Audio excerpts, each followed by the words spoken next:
Welcome to Manhwa Recaps, spoilers ahead, watch out, and take care. The manhwa starts with a woman telling a man at a bus stop she'd like to break up. The man sighs, and looks at the woman, and puts his hand on hers. We learn her name is Kaya. He says they've been through a lot lately, but now the exam is over. She tells him no, saying this is best for them, and that he's been through a lot of hardship through her. So it's best for them to end it here. He grits his teeth saying he sees, asking her how she can break up with him like this. He asks if she even knows why he's been doing all of that. The bus pulls up. She says that she knows he needs more time. She hops on the bus saying that she believes in him. He calls out to her hoping she doesn't go, and calls her name as she rides away. He says if he knew he wouldn't see her for a long time after that, he wouldn't have sent her away like he did. We see the man in his bed, looking at his phone. Wondering when the next upload is, he gets up saying he should stop moping in bed all the time. He hops on his laptop, and starts to browse Steam, while recalling Kaya saying their breakup is for the best. He gets mad, and throws a picture of them and some books to the floor. It cracks the picture, and he explains how 2 years ago he graduated from university. After graduation he did nothing but flaunt his ego and made constant excuses, saying he only needed to pass the civil service exam. But that isn't his dream job, despite not having a strong enough will to chase after it. He would still read books about what he wants to do. Kaya never stopped believing in him, but since he never did anything he's sure she is ashamed. He is surprised to see a game on Steam that's really cheap, and says the girl in the game is pretty, but says it's cliché. It's a typical story where one becomes a princess by marrying a prince, and they just want kids' money. He says that he should just study.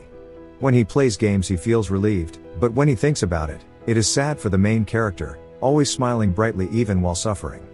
He wonders if she is truly happy.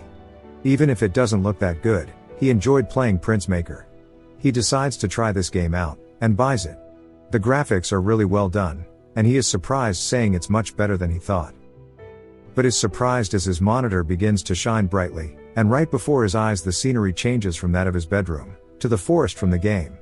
He looks up, and a woman calls out to him, saying Leo look up, it's a kokorin, and they'll have good fortune after seeing one. He doesn't turn, and she calls out to him asking if he can hear her. He trunks in confusion, wondering if she's talking to him. She asks him what's wrong, but he just wonders who she is. She asks if he's playing a joke on her, and all he can think about is that she looks familiar. A status window appears, saying Raising Lena has started. He blurts out the name Lena after reading this, and starts to wonder if he's inside a game right now. She asks him what's wrong, and a window appears saying he's unlocked an achievement, and she has a high affinity for him. It cuts to later, with a crossbow on a table, and him looking in a mirror, still confused. Asking if he's truly inside of the game, or if he's dreaming. He hears footsteps, and turns to see the door open, and Lena says she wants to go pick berries. He says again, while she pushes him. We learn that Lena and Leo are childhood friends. And that his body remembers the time he spent with her. Outside Lena is picking berries, saying letter by letter, not sure what it means. Leo says he's learned a lot from her, and the area they live in is called Nemo's Heart. It's the border territory of Gaiden, inside of the Kingdom of Orn. It's a world where one's injuries can be healed by priests, and that is what Lena wishes to become. He looks at her sadly, and she asks him why he's making that expression. He tells her it's nothing. He thinks to himself he needs to make her a princess. That's the purpose of the game, it's the end game goal. But he wonders how he is meant to make her a princess, when he's in a place where there's not even a lord, yet alone a prince. He angrily picks berries, saying that he needs to find a prince first. She sees his behavioral change, and looks like she wants to say something. Later in the day, she is looking out a window, saying it looks like it's going to rain, so she might want to work indoors. Her father asks if she's going to eat, and she says she ate earlier, and will be going to work soon. Her mother says she should take it easy. Her father says he agrees since she's been out all week, saying she doesn't have to go to the store, right? She freezes up, and her lip begins to quiver. But she smiles anyway, saying it's okay, she'll just go sit and listen. She heads over to the store, telling a woman named on that she's here. Lena starts to tie her hair up, asking if the dough has been kneaded yet. She puts on an apron, and begins to knead the dough, saying that Leo has been acting strange. He's not usually talkative, but these days he's barely even speaking or smiling. She says it's like he's lost in thought, always spacing out. She looks down at her hands and wonders when they stopped holding hands. She wonders if it's when she said she wanted to be a priest, since priests can't get married. She says they were so much closer when they were younger. She goes to leave with a basket full of bread, and a guy calls out to her, asking if she's done with her work. She wonders why he's always here when she goes to leave. He says he'll walk her home. She awkwardly thanks him. While they walk, she says that she only goes to church on weekends to study to become a priest, and the rest of her time is spent working. She starts to pray, asking for the god Shenamur if she can truly become a priest for them. She walks ahead of the man who calls out to her. She tells him she'll be going ahead, and she just thinks about how much she missed Leo. It jumps back to him and he's sighing, saying he's been here for a month now. At first he hoped it was a dream, but now his memories are distant echoes. He wonders if there's even a point in returning, when all he has to look forward to is preparing for a boring exam. He wonders if just living here is the better choice. He hears someone inside his house and jolts up, to see a hand opening his bedroom door. And a hooded man stands before him, and stares at him. Leo wonders who he is, but slowly starts to realize the man is Leo's father. His father says he didn't know he was home, and to follow him. Sometime later, his father is praying, saying he wants to offer his prey to Lord Barbathos, and hopes he accepts it and protects his family. Leo wonders if he's a hunter, and the father tells him to drain the animal. Leo is surprised, asking why he needs to do it. His father turns and glares at him, and Leo tries to cover it up by saying it's been so long he forgot how. The father gets close to him, and Leo wonders if he's noticed, but he walks away. Leo sighs out of relief. Then the father says first you tie a rope around its legs. Leo does so and is surprised by himself, since his body clearly remembers how to do it. His father sighs, thinking he's strange today. Then Lena appears. Leo asks her why she's here, and she asks him to spend some time with her today. He asks if she means right now, and she says yes, she wants to forage for mushrooms. He sees his father hanging the animal, and tells her sure they can go. As they head out into the woods, they sit down. But she isn't saying anything, and he wonders if everything is okay. Then she asks him if he remembers, 10 years ago, the day the priest treated her father. And how that made her want to become a priest to help others. She looks exhausted, saying she's afraid, and doesn't want to do it. Leo asks her what's wrong, and she says she wants to continue living like this, spending time with him. He begins to blush, and she asks if he wants her to become a priest, or would he rather she didn't. He truthfully doesn't want her to go, but thinks it's best that she does. He says he was hoping to find her when he returned from the mountains. He says Leo has liked her for a long time. She asks him why he wanted to see her, in a teasing manner. She then reaches out to his hand, and puts hers atop his, and this be looking a bit too romantic to put on YouTube. That night they are heading back to town, and Leo says that it's odd. He says he feels quite uneasy for some reason. The priest Leslie approaches them, saying he's sure this is what Namer wants. Not sure who that is, Leslie says the priests here want to take her to the cathedral. Both of them are surprised. Lena asks why the priest wants her. The woman says that the monk was praising her, and they are going to the monastery, asking if she wants to join them, and they can recommend her as a priest trainee.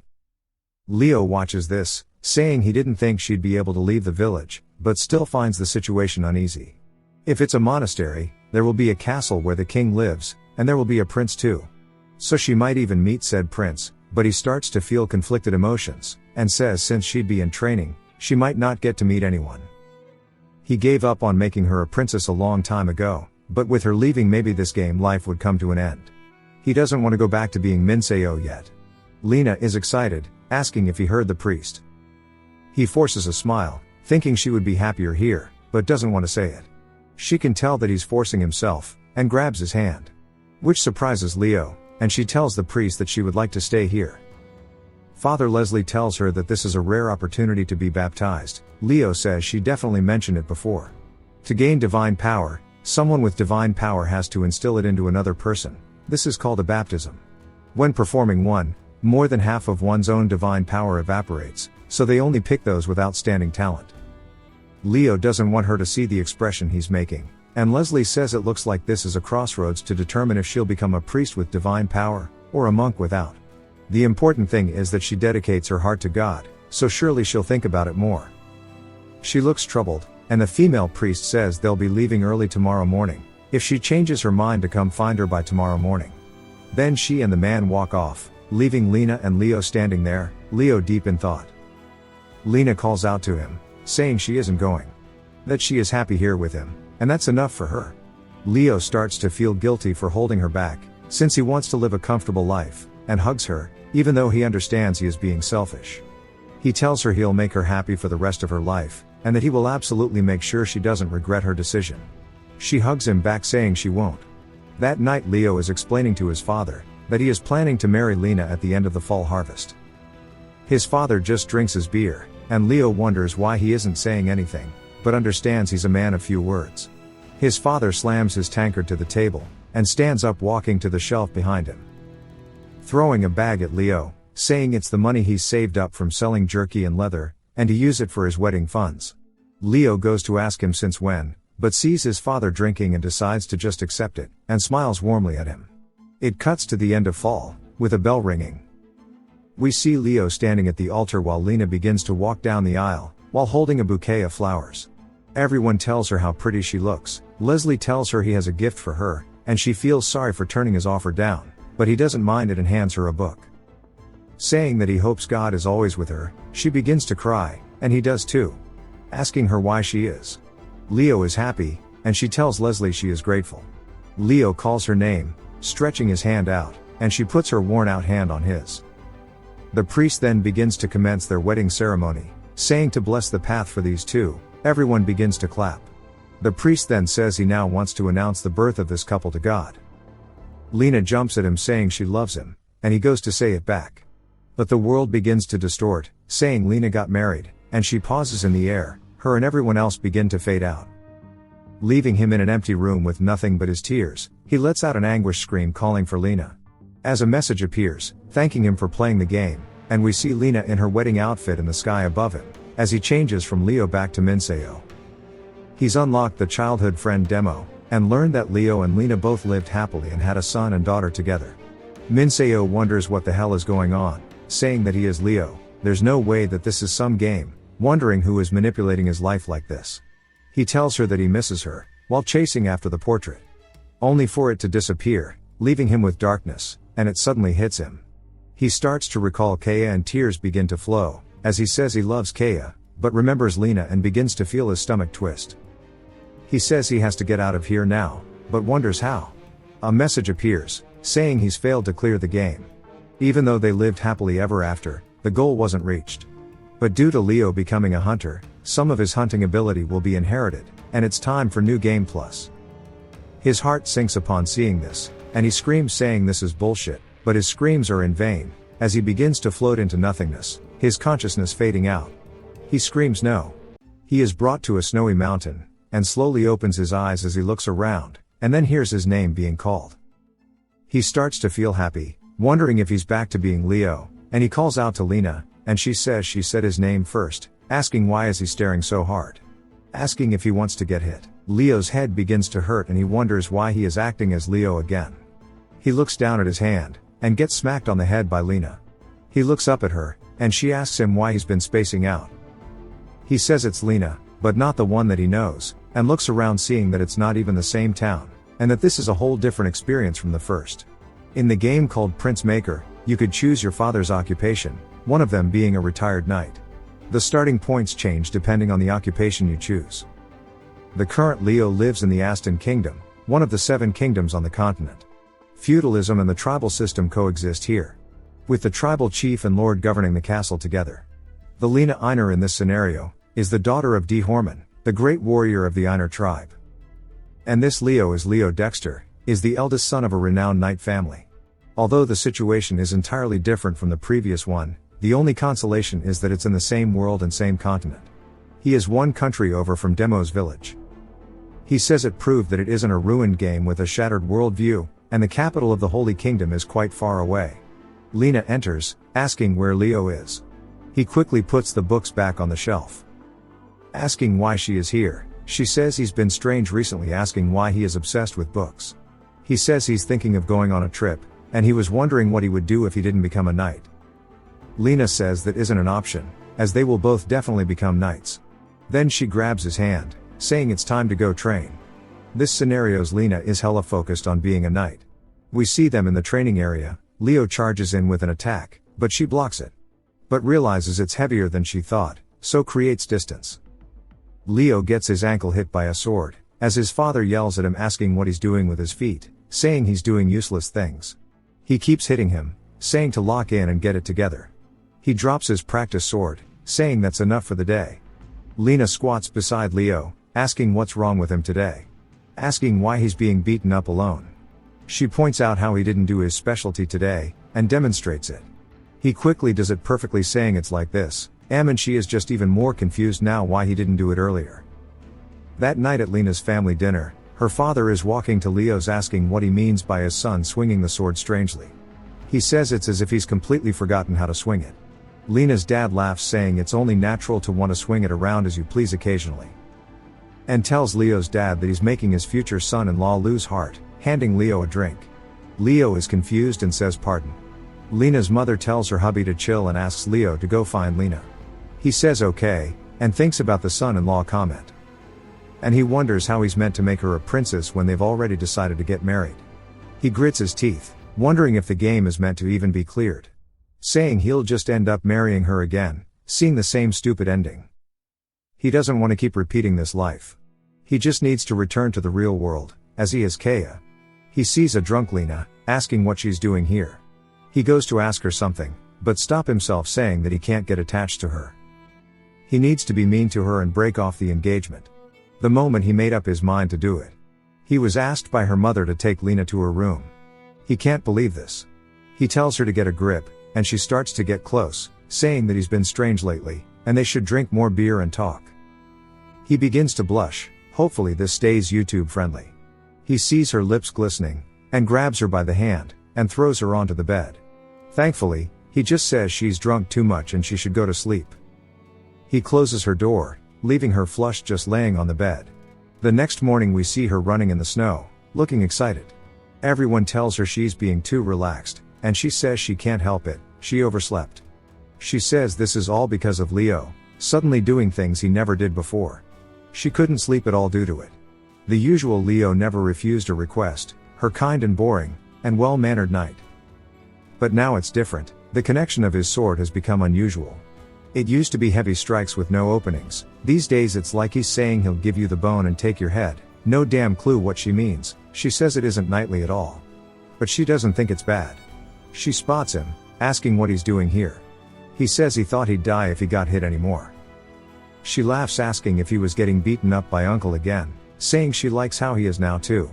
He begins to blush at her smile, and she tells the rest that her and her husband will be heading out first.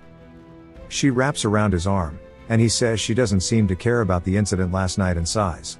She asks if something is wrong, saying she'll teach him everything, so just follow along. He can't help but catch some feelings.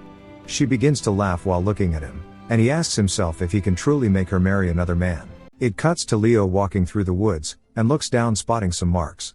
Telling the rest where the tracks lead, saying it's over there. We see a shadowy figure, and it turns out to be a boar. It begins to charge at the group. The two in the front both strike towards the boar, absolutely mogging this thing. We see it full of spears, laying on the floor in front of the group. It's actually pretty chonky. Lena's dad starts to laugh, saying his son-in-law is excellent. Noel sucks at hunting, but his son is great. Lena asks him if he's ever hunted, and why he's so good at it. He tries to think of an excuse. He says it's been a few weeks since the year passed, and they became of age. They ended up joining a party led by D. Horman. Thanks to the hunting basics he learned from the last scenario, so it wasn't difficult to adjust.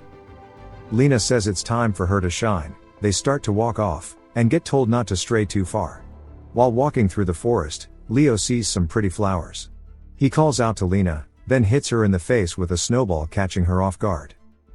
She starts to get embarrassed, saying that he's so dead, but he laughs. Until she pegs him in the head with one back, telling him to try and do it again. Then throws one, saying to dodge this. He blocks them with his arm. He tells her to wait, and we see him defeated on the floor. She asks if he surrenders, stretching her hand out, and he says yes, taking it. The mood starts to turn pretty nice for them both, then she drops him, causing him to fall into the snow. She asks him what's the deal with these. As we see giant tracks leading off a cliff. She says something must be down there. He tells her to hold on a minute. He says that the tracks are going downward, yet there's little trace of weight. So it's either an animal who has a smaller body proportional to its clown feet, or it's a very dangerous animal. She said it'd be better to go and check it out. He says it could be dangerous, so it'd be better to go and report it first. He says it won't be too late for them to come back with people. She's surprised, but says you're right and there's nothing wrong with being cautious. Later on, Leo says it was a good choice, as the thing that awaited them was a mythy fox, something that seemed more like a magical beast than an actual human. We see her father about to swing, and Leo says it was strong for its size. It surely would have killed the two of them. Her dad cuts off the fox's arm, and tells the rest to attack while it's weakened. They begin to charge in, and the fox lets out a cry as it dies. They all go wild, and cheer. Leo wonders why he and Lena found it first, saying that it must have been an event. But just what was the point of it? Later on, the snow is beginning to melt away, while they are all sitting in an office. D. Horman is looking at a paper, and Noel asks him what's the deal. D. Horman says that the kingdom of Aston declared war on Velita. Noel says the royal family has always coveted Velita's fertile land. D. Horman says that the Holy Kingdom declared that they wouldn't participate in the war, and they'll need to get troops from Fort Avril. Noel says that's absurd, saying he's being dragged to the southwest border regardless, saying they could have lived their lives as is. Why are they being forced into war? Leo wonders what will happen to Lena, and D. Horman looks sad, saying that Lena is going to take part in this war. Leo is surprised, and Lena looks afraid, but she smiles brightly saying of course she's the daughter of a warlord, so she'll be needed. She says it's great and that Leo's experience in the war will help him on his path to knighthood.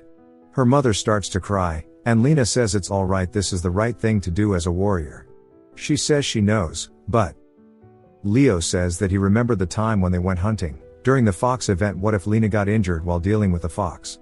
She wouldn't have been able to participate in the war. But just because he knew about it beforehand, wouldn't have made him choose a different option. We see her family warmly holding each other. Leo is angry saying is there really no choice but to see her leave for war. Later, we see Noel reading a book and Leo calls out to him, saying that he too plans to join the war. He will join Lena since he wants to become a knight. Noel slams the book, saying he refuses to allow it. Leo says his body's swordsmanship is far from stable. No, rather he's become more short-sighted than before. Noel says him going to war right now is suicide. Leo says that isn't the case. Noel yells at him, asking why he thinks he knows what is going to happen during war. Leo tries to calm him down, but Noel says that if he continues to spout nonsense he is going to break his legs. And if he understands then to get out. Leo tries to say but Lena is in the war, but Noel forces him out and starts to look frustrated while sitting down. Leo looks like he's made his mind up about joining. Later, Leo says his father wasn't kidding about breaking his legs. We see him get thrown across the study, and Noel is beating his legs asking if he thought he'd not find out about the secret application. Leo grunts from the beating, and walks away with a limp. His eyes tired, he says he couldn't find any other way. We see everyone laughing and having a good time, but he had no choice but to wait for the day of deployment. The day right before, we see Lena training. Leo tells her that he'd like to have a match with her, and takes his stance, while looking determined. She puts her real sword down and snickers, while picking up a practice sword, telling him to be careful, as she is in peak condition right now. They both ready their swords, they shift into their stances. He starts to charge in. She blocks his sword, then twists her wrist, making him lose his balance. She goes in to take advantage of this, but he blocks the attack. Then knocks the sword back, causing her to stagger a bit. He thrusts forward, trying to take advantage of it, but she avoids and prepares a counterattack. He matches her sword yet again, and she says that he's improved. He tells her he wasn't just idly standing by. They both create their distance from each other. He goes on the offensive, pushing her backwards with each attack. She goes back in for an attack, and he quickly blocks it. But she sees an opening with his feet, and trip him over by kicking his legs. He hits his head on the ground, and she points the sword at him, saying his bizarre sword technique has a while to go before it's complete. But she looks really happy. He on the other hand isn't happy. He's angry at himself that it ended so quickly. She tells him to train diligently, and after the war she'll face him again. He lets out a scream that startles her, and then we see that he's pushed her over and he tells her that he knows it very well. She is surprised and confused, but sees that he looks really sad. She smiles and calls him stupid, while putting her hand on his face. She puts her hands around him saying she'll return safely, so just keep practicing, and pulls him in for a kiss. I like this, Lena. Leo starts to hold back his tears and accepts the fact he is attached. Later on, inside of a bedroom, we see his clothes on the floor, and he reaches over but Lena isn't in the bed anymore. He quickly gets dressed and runs out of the room calling for her, only to find her eating with her dad. Now they are left with awkward silence. D-Horman starts to laugh, saying they are messing around as an unmarried couple, asking if he wants him to smash her legs. Lena sighs, saying it'd be unfair to break the legs of someone going to war. Lena tells him to join them with breakfast. Later in the day, everyone is preparing to depart for war. Lena's mother tells her to take care, and D-Horman laughs, telling her to kill them all. She tells her father to remain healthy. He lets out a sigh while Noel comforts him. Lena walks up to Leo, and they both look at each other. She tells him she'll be back later, but he cuts her off with a giant hug, telling her to please stay safe, and not to get hurt. She tells him not to worry, and she'll return as a knight. The troops start to beat their drums, and a man blows a horn, sending off their troops to war. Everyone watches. Leo's eyes full of regret, as they leave the gate. Sometime later we see Leo did nothing but desperately swing his sword. He was acknowledged by his father, and he plans to pursue Lena. But after the seasons changed, and the flowers bloomed, he was absolutely devastated. He drops his sword, as the world begins to distort out around him. As a notification says that Lena has died. We see her portrait showing her in the battle. The golden light surrounds his solemn figure, greeted with a message thanking him for playing the game. Leo grips his chest full of anger. It shows both of their jobs and marital status, and how she died an honorable death. He fades back to Minseo, and wonders if it was all in vain. He reads more, saying how Lena died against a girl named Katrina.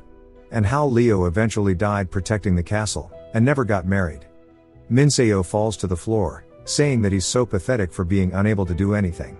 Minseo wonders if Leo died early because he couldn't live with a shame, or without Lena. He starts to feel the urge to vomit, and covers his mouth. He failed to clear, but it wasn't futile, as he has inherited Leo's swordsmanship. Minseo looks hopeful, saying maybe the next time will be better with his hunting and swordsmanship skills. He wonders if he can make a goal where he has so many skills he can just crush everything. Yet again he is restarted, in an unfamiliar environment. This time in a younger boy, in an alleyway somewhere in the slums. He starts to feel uneasy. We hear a voice call out to him, and calls him brother. He looks down to see a malnourished Lena, saying that she is hungry. He says this Leo is different compared to the others, but he wonders why this Leo left Lena in such a miserable state. She says, brother, I am thirsty. He realizes they are siblings this time, and says she is in a horrible state.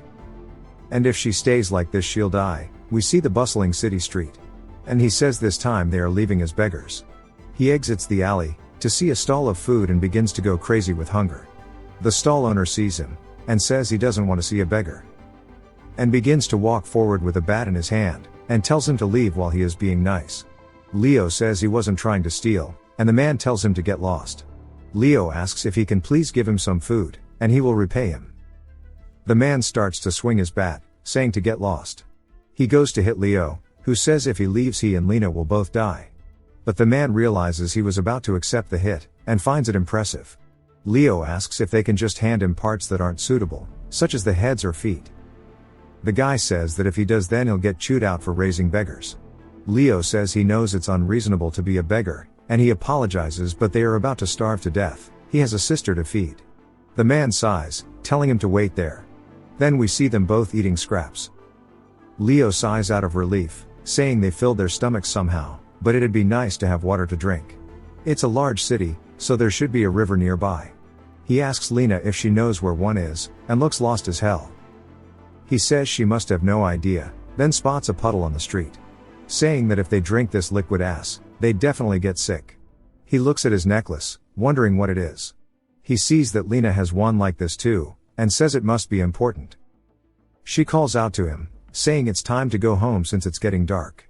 He finds it weird they have no food or water, but they have a home. He asks her to guide him, and she smiles warmly at him, saying that she'll show him. We see behind a building, there is a grody looking hut. He wonders why they are living in a place like this. If the property owner knew of this they'd kick them out. She tells him to quickly come in. She says that she is tired. And she'll sleep first. He tells her she needs to wash before sleeping at least. He says it breaks his heart to see her like this, but he doesn't know anything, but realizes something. She looks up at him, and she asks him what's wrong. He says it's nothing, and they should sleep now. She lays down, and he says he thought he could manage things somehow, even though this scenario is hard from the start. It's unlike the other ones in which the dynamics between them don't impact her marriage, which is a huge advantage for him, and since she is younger than the other Lenas by 2 years. He thought it'd be great to create a good foundation for him this time. He says she's too pretty, and that in a world where slavery is officially sanctioned, beautiful beggars are the best products for slave traders. Knowing this he's been hiding her in this place while smearing dirt on her to keep her safe. In that case, it made sense that Lena didn't know where the water was. It's likely that Leo of this world had been the one fetching water for them both. And that their necklaces must be related to their lineage. Anyone who has played games would know that it's a really common cliché. The secret of one's birth and their striking appearance. The plotline where Lena defeats her enemies, reclaiming her rightful place on the throne's succession. This is the one with the clearest ending. It's a story that focuses on the latter half of the story. He says if only he were stronger and falls asleep. We see when they were younger, and they were playing hide and seek, he found her behind a curtain and lifted her into the air. It was Lena thinking about their past. He says she's up quite early today. She tells him she woke up earlier, and he asks if she drank water. She says yes, and the other one is his. He says she didn't even drink half of it. He tells her to drink more, and she says it's his and she doesn't want to, but he tells her it was originally hers. She eventually agrees, then begins to drink it. He says she must be hungry, and they should go now. We see them sitting on the side of the street, and Leo says he realizes it was the capital of Velita, called Orville. It is who Aston was at war with, which causes Lena to die. Back when different races ruled the continent, there was an empire that drove out the other races, calling it the Age of Humans. The empire was called Archaea. Afterwards the empire split into 7 kingdoms. Among them Velita was the one who inherited the empire's legacy the most. As the country is a wealthy one, everyone has a greedy and fierce disposition. He looks over to see her laying on the floor, and begins to feel worried. He quickly asks if she is okay. She looks up saying that she feels dizzy. He says her fever is high, and she has red spots all over. He tells her to wait a minute, he needs to find where the hospital is before coming back. He runs from building to building, in hopes he would find the hospital. But says he can't find it. He starts asking random people on the street, but nobody will give him the time of day. Until someone tells him it's right around the corner. An older lady says if he turns and runs to the end he'll reach it. He starts to carry Lena, saying he is way too thin and weak for this. She says she had another dream. He tells her to wait as they are almost there. He finally makes it, and heads inside to see a man looking at him with disgust. He tells Leo if he doesn't have money to pay not to enter. The man grabs onto his arm, and throws him and Lena to the floor. He quickly makes sure she is okay, and pleads with the man, saying that he's never met Lena before, but he'll pay him back somehow. He kicks him out, asking what he's talking about. Then kicks him in the face, causing his family heirloom to fly up, giving him an idea. He says then to please take this, and it seems valuable. So please, take it, the man says to get lost before he counts to 3. Knocking the amulet out of his hands. The man begins to count, and Leo is deep in thought. As he gets to 3, a woman says if it's only about money she'll give him enough for both, so just take them inside. The man stops in his tracks, and looks over at the woman before agreeing to what she's offered. The woman asks Leo if he's okay, and he immediately thanks her. He goes to thank her again but falls unconscious. He wakes up with his eye bandaged, and jolts up, wondering where Lena is. He calls out to her, and the woman from earlier is heard, telling him to come here. He enters the room to see her laying on the bed, and the woman says she's received treatment. Leo asks if she'll be okay. The woman says that they don't know shit, and are quacks who rely on priests. He asks her what that means. She says that she's received her medicine, and the doctor says it happened because she ate something she found on the street. She tells Leo she could have done the examination herself. He asks her what he should do now. She says to just wait. He suggests he find a priest, but she says it may seem simple but the cure for this would be really expensive, and she can't afford it. He thanks her for her help, and she says she did it because she wanted to, and to stay here until he gets better, as there are no questions coming anyways. He tells her to wait, since he hasn't gotten her name yet. She is surprised, and he says he doesn't know what to call her. She says that her name is Cassia. He can just call her that. Later he starts to check on her fever, asking how she got so sick. Saying it can't be the chicken, as he didn't get sick. And that he gave Lena the cleaner pieces anyways. He wonders if this is just an event and it was predetermined that she gets sick. But it makes no sense, considering it wouldn't be strange if she died right away. Maybe it's a forced event to meet Cassia, but that seems too severe for an event. Even if this is the highest difficulty, having her start off with a serious illness and this scenario is impossible. He starts to bite his thumb, saying he needs to think about it differently. Lena said she was thirsty from the start, and she barely drank any water despite being thirsty. But then he has an idea, saying maybe while he was getting food she drank the doo-doo water. He starts to tear up, saying he shouldn't have left her alone. He starts to feel heavy regret, praying that she survives. She sees him crying, and he asks how she's feeling. She says she had a dream. He tells her to drink some water. She says he was laughing in her dream. He tells her to just quickly drink the damn water. He puts it to her mouth, and some of it starts to fall out. He says if she just sleeps tonight she might be better tomorrow. He tells her she should quickly drink, but her arm falls limp. Fear and panic begin to set in, and he is quickly left with pure remorse. As she has died, he realizes that he probably caused this. The window appears thanking him for playing again, and we see Lena in a coffin. The golden light begins to pour on him again. We learn their family names are de Uriel. Lena died young. But Leo became a shoemaker, and had a wife named Senya. After her death, he began to live with Cassia, and that's when he met and married Senya, but he never had children. Minseo starts to curse at himself, saying he is such a stupid fool. He recalls Lena's final moments. And how he isn't fit for happiness. He couldn't protect her due to poverty, so he'll start the scenarios with initial funds from now on. He finds this a pathetic consolation for having her die. And a window appears saying restarting again. We hear a familiar voice saying to look at the Kokorin, and that it's good luck to see them. He's back to being Leo the hunter. He calls out to her surprised, and she asks what's wrong. He looks extremely happy, and while they are walking he says he can still feel the events from yesterday. And that he needs to start over with Lena from the beginning this time. But perhaps it's for the best, as he cannot mentally handle the repetition. And it's unfair to Lena too. She sees him dragging his pace, asking what is wrong. He tells her it's nothing, saying he's low-key glad she can't remember the previous attempt. Or else it'd be hard for her to leave Demo's village. Right now he needs to decide on the choice to make. He could either let her follow the priests who come to visit later, and allow her to become a priestess, or she doesn't go and they end up marrying one another. He sighs, saying he doesn't know how to end this. And it is driving him crazy. He looks down to see a pouch full of money. And says it must be the initial funds from the consolation prize. He shakes his head regretting it again. But decides it's good, since they could make it to the capital of the Orun Kingdom, or even the Conrad Kingdom. The church event happens around autumn, so he needs to leave the village by then. Before cooking up his plan, he talked to his father trying to get his approval. His father says his hunting skills have improved a lot. Leo gulps down his food, reaching for his waistband, saying he has something to tell him. He says he was able to catch a bear in a trap, and he earned this money from that. His father asks if he caught the bear alone. He says it wasn't easy, but it was injured by a previous trap, so he lured it to another. His father nods in approval, since Leo showed his hunting skills today. He tells him he wants to help Lena go to the capital church, and with their family situation it's impossible. With this money they can head to Nevis first, and head to Lutetia from there, but he can't send Lena alone. Asking his father if he can go with him, the father starts to walk away and Leo wonders if he can't overlook such a wild suggestion. Even without permission he'd go anyway. But again his father just throws him a bag of money. Leo looks down at the money and his father continues like normal. Leo feels happy since his father is so wholesome, and genuinely thanks him.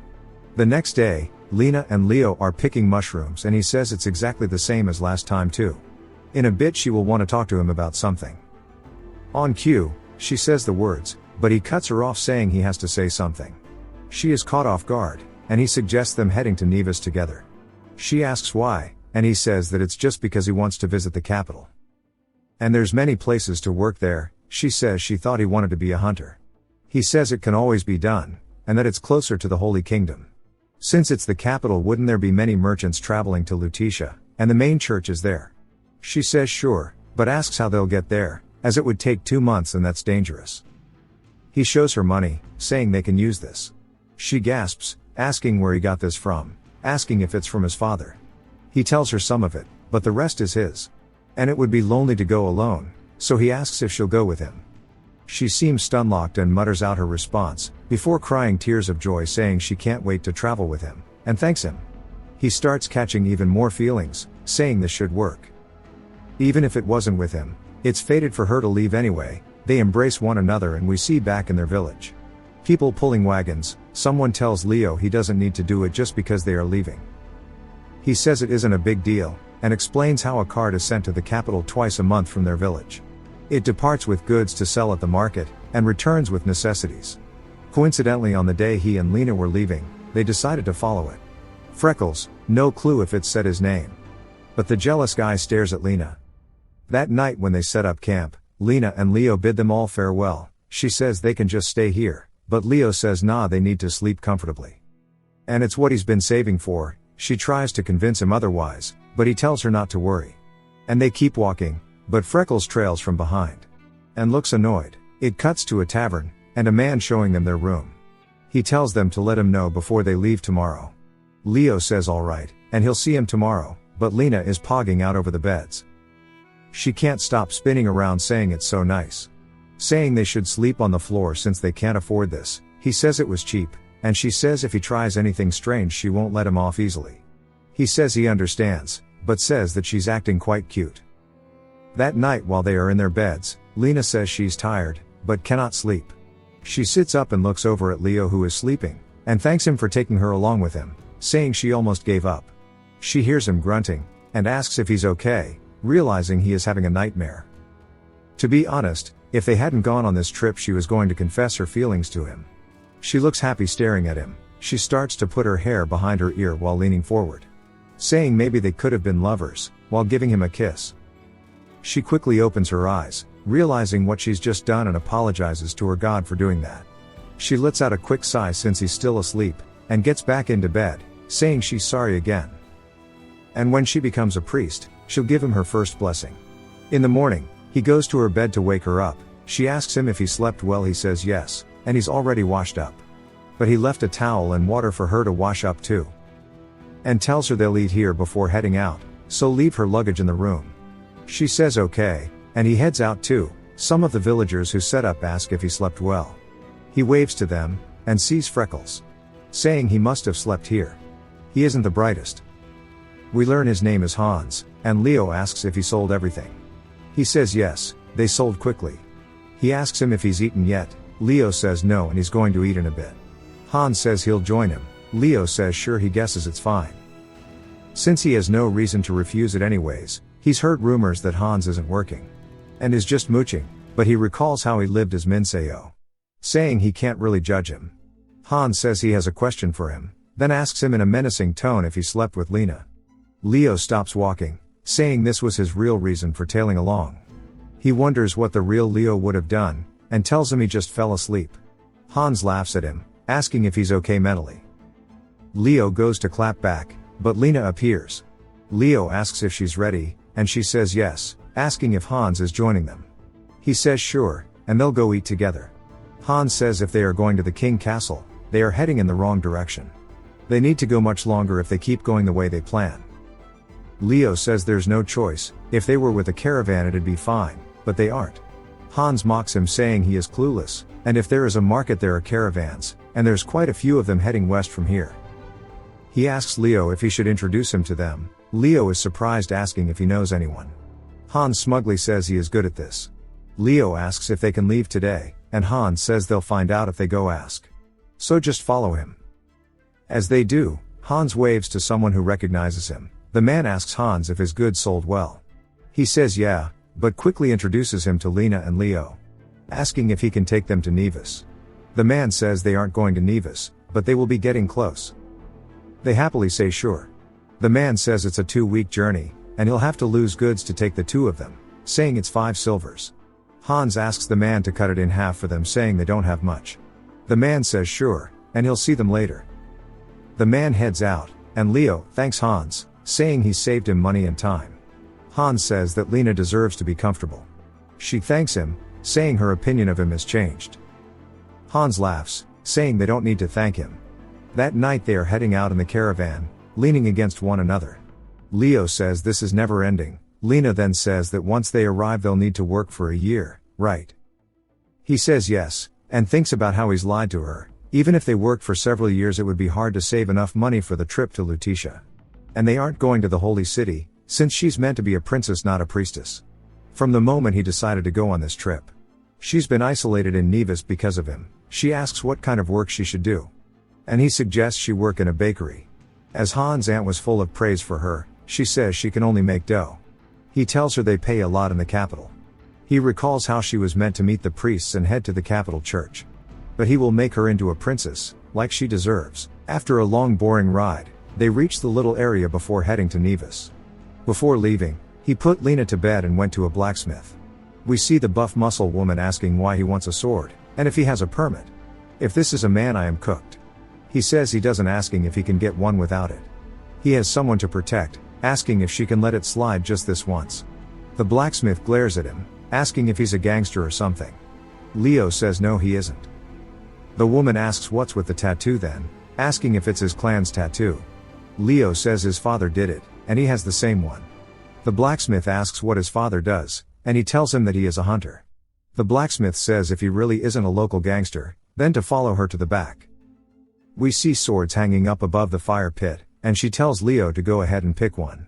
Leo asks if there are any two-handed ones, and the blacksmith is happy, saying he really isn't a gangster then. Leo says he's told her multiple times no. She says it's hard to believe. He looks down at the swords, and picks one up, asking if they are all unbalanced. She laughs, saying she actually only knows how to make shields, and they were made for fun. She was going to melt them, so she'll sell him one for cheap. He says he'll take it, and sighs, saying at least he got one. He has swordsmanship skills, so he can still use it. He heads back with barrel in tow. Lena asks him where he went, and he smacks the barrel, saying to get beer. They never got to drink at the village. She asks if it's okay. Saying they'll get in trouble, he asks from who. She says that Vinar might get angry. He smiles at her innocent response. Saying that priests also drink during ceremonies, she says that is true. He says to think of it as practice for later, as she'll be a priest one day. So Vinar will understand. And that she'll be of age in a few months. He tells her to just try a little. Instead, she just starts straight chugging it. And looks relieved, saying that it tasted amazing. But says that drinking it is making her dizzy. He says that's part of the charm. He says if she gets drunk, he can dig into her past. He asks if she remembers the summer before last. She says yes. He got in trouble for bringing a cocorn back. He says yeah, and she asks if he remembers saving her, saying he was so cool back then. Then she asks if he remembers when he accidentally rang the church bell, making the villagers think it was a fire. She says they have so many fun memories together. He says the more he learns, the more he's beginning to feel like the real Leo. And it would be better to accept it the way it is. She asks why he is being so nice to her, asking what his plan is. She looks happy, and asks what he plans to do when she becomes a priest. He picks her up, saying she can bless him at least. She asks him what he's doing, and puts her on the bed and puts a blanket on her. He says putting a wall between them is good for her. She starts to doze off, and he says he should drink with her occasionally. They finally make it to Nevis, and enter a tavern. The man says his friend runs it, so he'll treat them nicely. The man says it's been a while, and he almost forgot his face since it's been so long. Hat Man tells the tavern keeper to provide them a room. He says he has a room for two, but there are more guests than expected, so there's not enough for all of the merchants. Asking what he wants to do about that. Hat Man says to at least give his travel companions a discount for his sake. Tavern Keep asks if they plan to stay for long. Leo replies, saying he might with a discount. But for now, just one night. Tavern Keep says alright, and he'll show them a nice room. Then he turns to Hat Man, smiling sinisterly, saying he'll get what he promised him last time. They head to the room, and Lena is happy with it. She says it's much better than their last room, but we see the roses are wilted, showing it's not cleaned regularly. Tavern Keep says he's only showing them this since his friend asked, and it's just 3 silver coins. Leo asks if he heard that right, and the man asks if it's too expensive. Leo says nah, this is fine. The Tavern Keep says he'll be going for now. Lena says that this place is really cheap, but also really nice. Leo says yeah, it's affordable since it's on the outskirts. She asks if they'll stay here for a while. He says yes. Unless it's far from their work. She opens the window, saying even the view is amazing. Hat Man yells up, saying he'll see her next time, and she waves while thanking him. Lena says he's a kind person, and wonders if they'll meet him again. Leo says if they are meant to, then yes.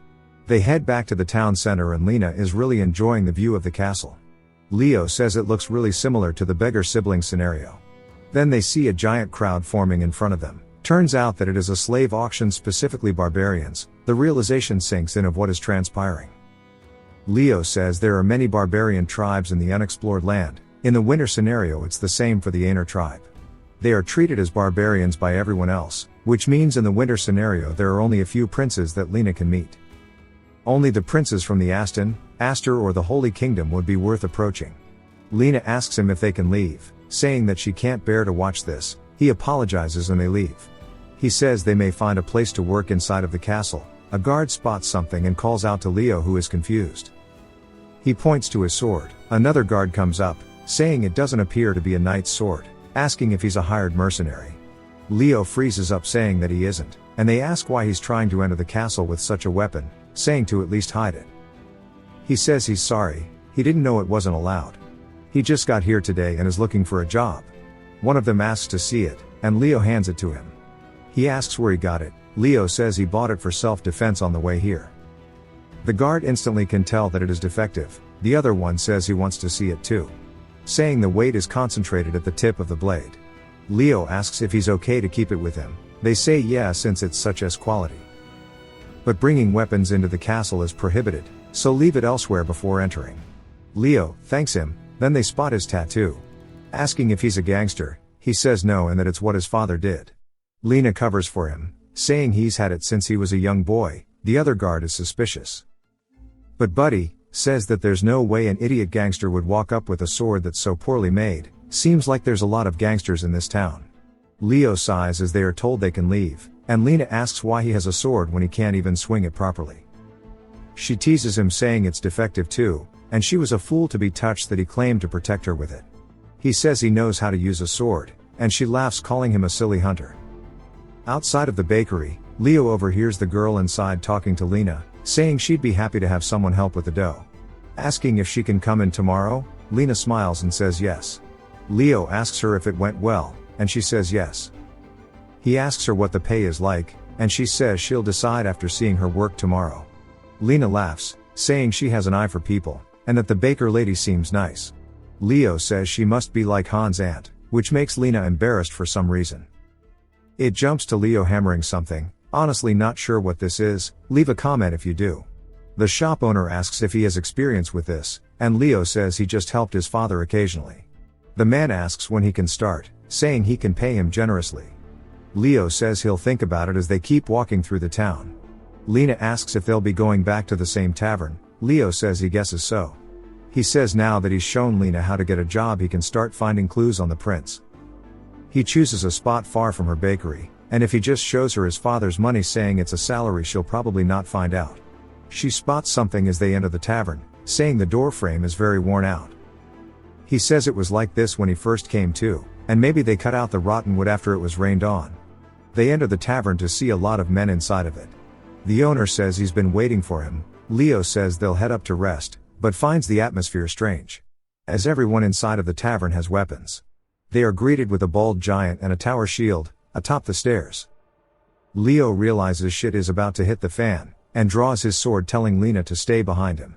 She is confused why he's drawing his sword. Then everyone else stands up, weapon in hand. Leo tells the men that he's not sure what's going on, but to step back. They say for someone who is going to be sold soon, he sure talks a lot. The realization suddenly sits in about why they all look familiar. One of them go to attack, but Leo blocks the hit, and the guy says not bad. Leo realizes they are strong. One of them tells his subordinate not to kill Leo. The attacker comes in for round 2. Leo pushes Lena away and dodges the attack. He creates distance, but they corner him. He stabs one of the men in the chest, while the other runs at him. He avoids the attack, and counters by kicking the man in the chest. The mercenaries realize he's actually putting up a fight, saying this isn't what was agreed on. The man asks the tavern keeper why he said that Leo was a hunter from a rural village. He says he heard it from the merchants. They put tower shields up and get into formation. Leo says the situation is worsening by the minute. He hits their shield wall, knocking the men to the floor, and tells Lena now is their chance to run, but a flying dagger comes in, piercing his leg. He drops to his knees, and pulls it out, gushing blood everywhere. Lena tells him to run, while Baldo stands behind him. He smacks Leo on the back of the head, and Lena lets out a blood-curdling scream. While Leo is on the floor, they charge at him.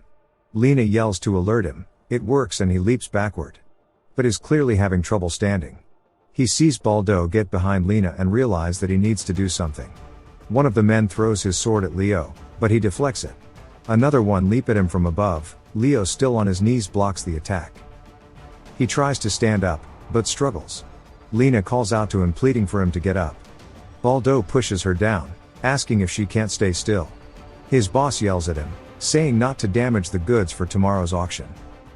And that it is embarrassing they need 10 people just for one man. Leo starts to get angry at the thought of them selling Lena off, and pushes back his opponent, and kills him while his balance is thrown off. Leo swings his sword to clean some of the blood off, and starts to wipe the blood off his face, saying if they don't let Lena go he will kill all of them. An achievement pops up, congratulating him on his first kill, saying Leo will experience less guilt when he kills people. Everyone else gets tense, and freezes up a little. But ultimately decide to just charge at him together. Leo leaps into the air, deflecting one of their attacks. But being in the air, leaves him vulnerable to a follow-up. The man cuts him and laughs. Leo realizes the longer it goes on the worse it'll be. But gets kicked in the chest, and gets sent sliding backwards. The henchman's boss says that's good, and not to let their guards down. Leo says he can barely avoid attacks while using swordsmanship. He wobbles standing back up, saying that it is difficult to hold the sword. Lena yells for them to stop, and begins to cry, begging they spare Leo, and she'll do whatever they say. The boss smirks, saying she'll do whatever he says. Leo yells, asking for her to keep fighting. I wish she'd kick Baldo in the gonads. One of them leap at Leo. He manages to block it, but at a weird angle that tweaks his wrist. He's reaching his limit. Another goes for him while he is distracted, and manages to knock his sword out of his hands, causing him to fall to the floor. While he is down, they charge in. He catches an elbow to the chest and they dogpile on him. The boss asks Lena if she'll really do whatever he says. She sobs while saying yes. The man lifts her head up by grabbing her chin, and says this is good, and they can't train her properly, but he can get some use out of her. He tells her to follow him, and Leo begins to scream and cry. Lena glances back toward him with tears rolling down her face, and the boss tells his men to go ahead and knock Leo out, and it fades to black. He regains consciousness, wondering where he is, but makes Lena his priority. He yells her name, wondering where it went wrong, saying the merchant who introduced their lodging to them must have sold them out. Leo realizes that he was too naive. He gets a status window pop up, but boss man comes back, seeing he's awake now. Leo asks where she is, and he says he must not be fully awake yet. He tells his men to take him. They put a blindfold on him and gag his mouth. He tries his best to wiggle out of their grasp. Something I wished Lena did. They throw him to the back of the carriage. Leo focuses on his ears since he can't see, and overhears them talking about how Lena was sold the prince, and that they also want Leo. A window appears, saying Lena's final occupation has been decided. Everyone begins to distort and fade out around him. As again he was thanked for playing the game, we see the portrait of Lena shows her looking dead on the inside. She ended up as the prince's concubine, specifically Prince Aiden D. Rognum, while Leo ended up as an assassin. Minseo starts to feel a swell of emotions upon seeing Lena's fate. And reads further, we learn that she helped Leo escape later on, then took her own life. Leo, plagued with grief and regret, sought revenge. He wiped out the entire slave group, but failed to kill the prince and was executed. Minseo, now realizing this wall seems insurmountable, feels hopeless. He just wants to return to his life with Kaya. He is prompted with his failure yet again. He says he's been stuck in these loops for over a year now. From his past life, and due to his naivety he is given information on the rules of the back alley. It's time for him to restart again. Back to the winter Lena, she is asking him what is wrong.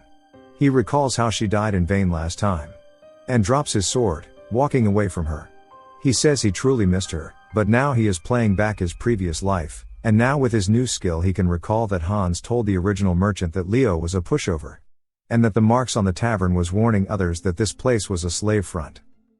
Without even knowing these things, he walked them both straight into the slave trade. He calls himself a fool, but decides to focus on Winter Lena. We see her saying they can stop here.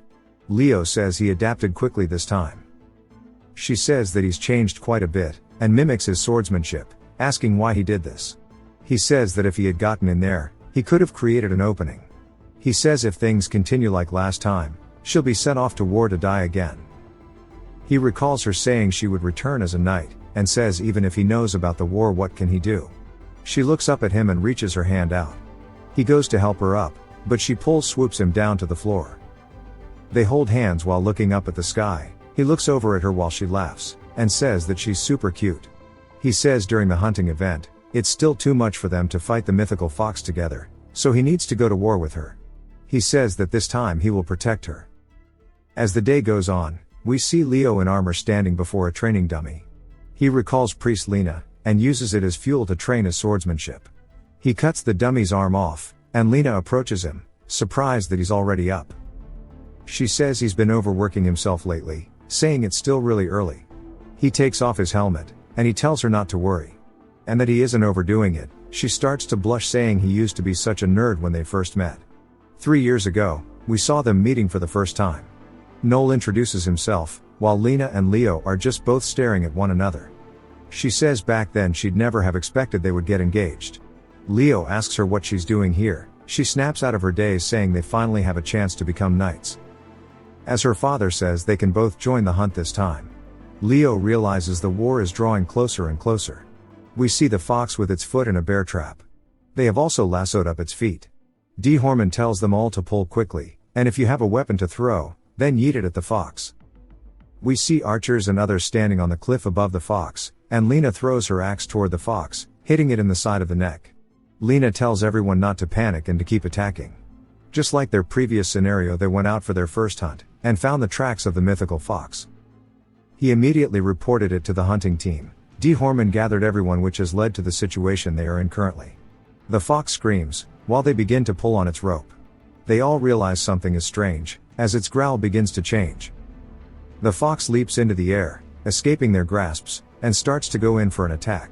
We see them all begin to spread out. D. Horman tries to calm them down, saying to all create distance, as he will handle this one himself. The fox charges directly at him. He raises his axe and swings down. But it avoids the swing, but realizing it's dangerous, it creates distance between them. It begins to growl, but D. Horman doesn't even blink. He twirls his axe to scare the fox, and it works, causing it to be cautious. D. Horman says that now is their chance, and to throw their weapons at it.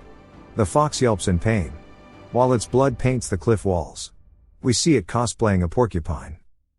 D. Horman says generally in their final moments, these beasts will display their full power, using the attacks they are most familiar with. He grips his axe, saying that it will definitely leap again. And it does exactly that, jumping into the air, towards D. Horman. He stands his ground, swinging his axe upward, splitting the fox straight down the middle, with one clean strike. He puts his axe down, and starts to let out a roar of a laugh. Lena jumps on his back, saying that Dad is the best. Leo wonders if her participation in the war is truly inevitable. It cuts to him talking to his father, saying he would like to join the war. His father looks up from his book, to see that Leo is resolved, and tells him okay. Leo goes to plead, but realizes he said sure. Leo realizes his reaction is different from before, and thanks him for understanding. He wonders if it's because he's been training diligently. He tells his dad he'll head back to training. But he tells him to wait, asking him if he knows how the troops function. He begins to explain to Leo how the troops operate and each of their rules in the unit. The military in this world operates with basic units of 10 soldiers, and their style resembles modern guerrilla tactics. Because if there are 100 soldiers in one spot, they can just get wiped out by some wizards. So they split to avoid bottlenecking. Leo asks his father if he wants to join the war too, but he says he's sick and tired of killing others. If someone invaded their kingdom, he'd gladly fight as a knight, but going to war is a different story.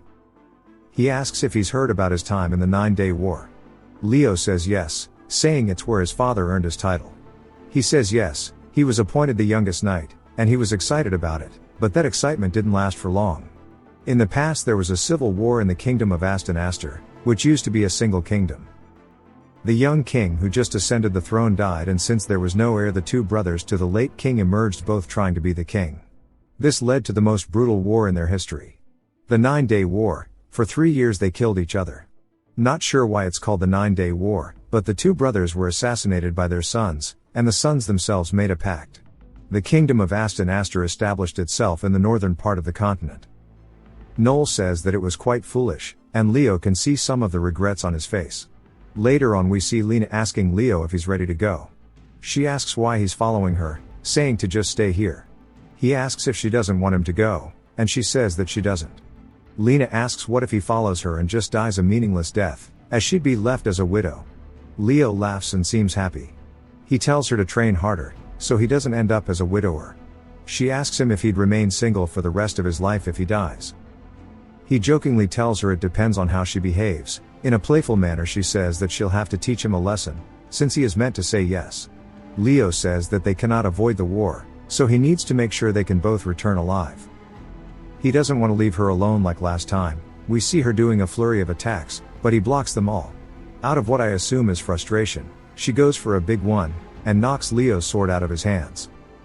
And points her sword at him. She asks what he's lost in thought for, and if he did this in the war he would be dead. Leo decides to focus on the war, as the rest would be thought about after they survive. Sometime later, it doesn't say how long. We see that they have been deployed. Lena takes her shoes off saying she feels like she's going to die from exhaustion.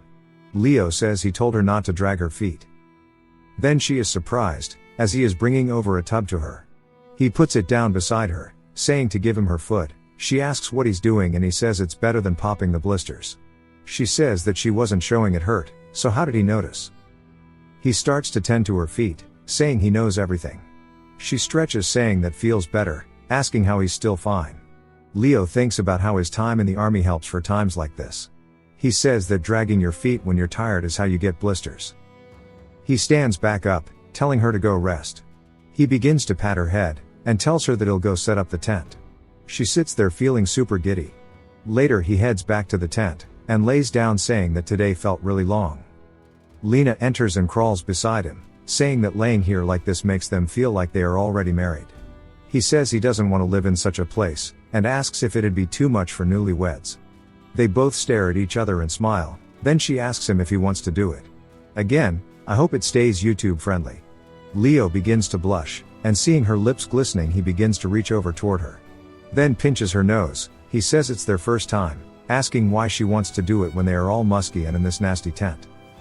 He tells her to get some sleep as he is exhausted. She says he's weak, asking if he can handle her after they get married. Some other soldiers outside tell them to cut it out, asking if they are on their honeymoon. He and Lena both laugh realizing they can be hurt, and then we get a 2-month time skip. To Leo cutting a man down, he says they've had many minor skirmishes. And deaths became a daily occurrence, handling soldiers is quite easy now. And it must be due to his achievements, which allows him to become stronger when facing trained soldiers. Their squad mates yell telling them there are knights nearby. We see the enemies, realizing they've been spotted. And are slowly faced with the fact they are surrounded. The man asks the orange-haired girl what's now, she asks what he means, and the Aston soldiers run at her, but she effortlessly cuts them in half. She tells her partner, Darrows, that these soldiers are no match for them, as he is a knight. Darrows locks in, while one of the soldiers jump at him. He disposes of him, and instantly closes the gap to the next soldier. He slices and effortlessly kills the man. Leo and Lena are left staring at this, and they both nod at one another. Then thrust towards Dior's. He doesn't panic, and watches their sword paths, avoiding both of their blades. The woman asks why he's struggling against 5 of them, and we learn her name is Katrina. He says they aren't pushovers. Leo recognizes the name, saying it sounds familiar. He starts to sweat after realizing where he remembers it from. He gets furious, saying she is Lena's enemy. Then lets out a scream while charging Darrows. They collide swords, sending sparks flying. While Darrows is distracted, Lena comes from the side, and swipes at him, but he barely avoids it, and backpedals to create a gap. Reinforcements arrive, saying there they are, and we see their group of 8 running in.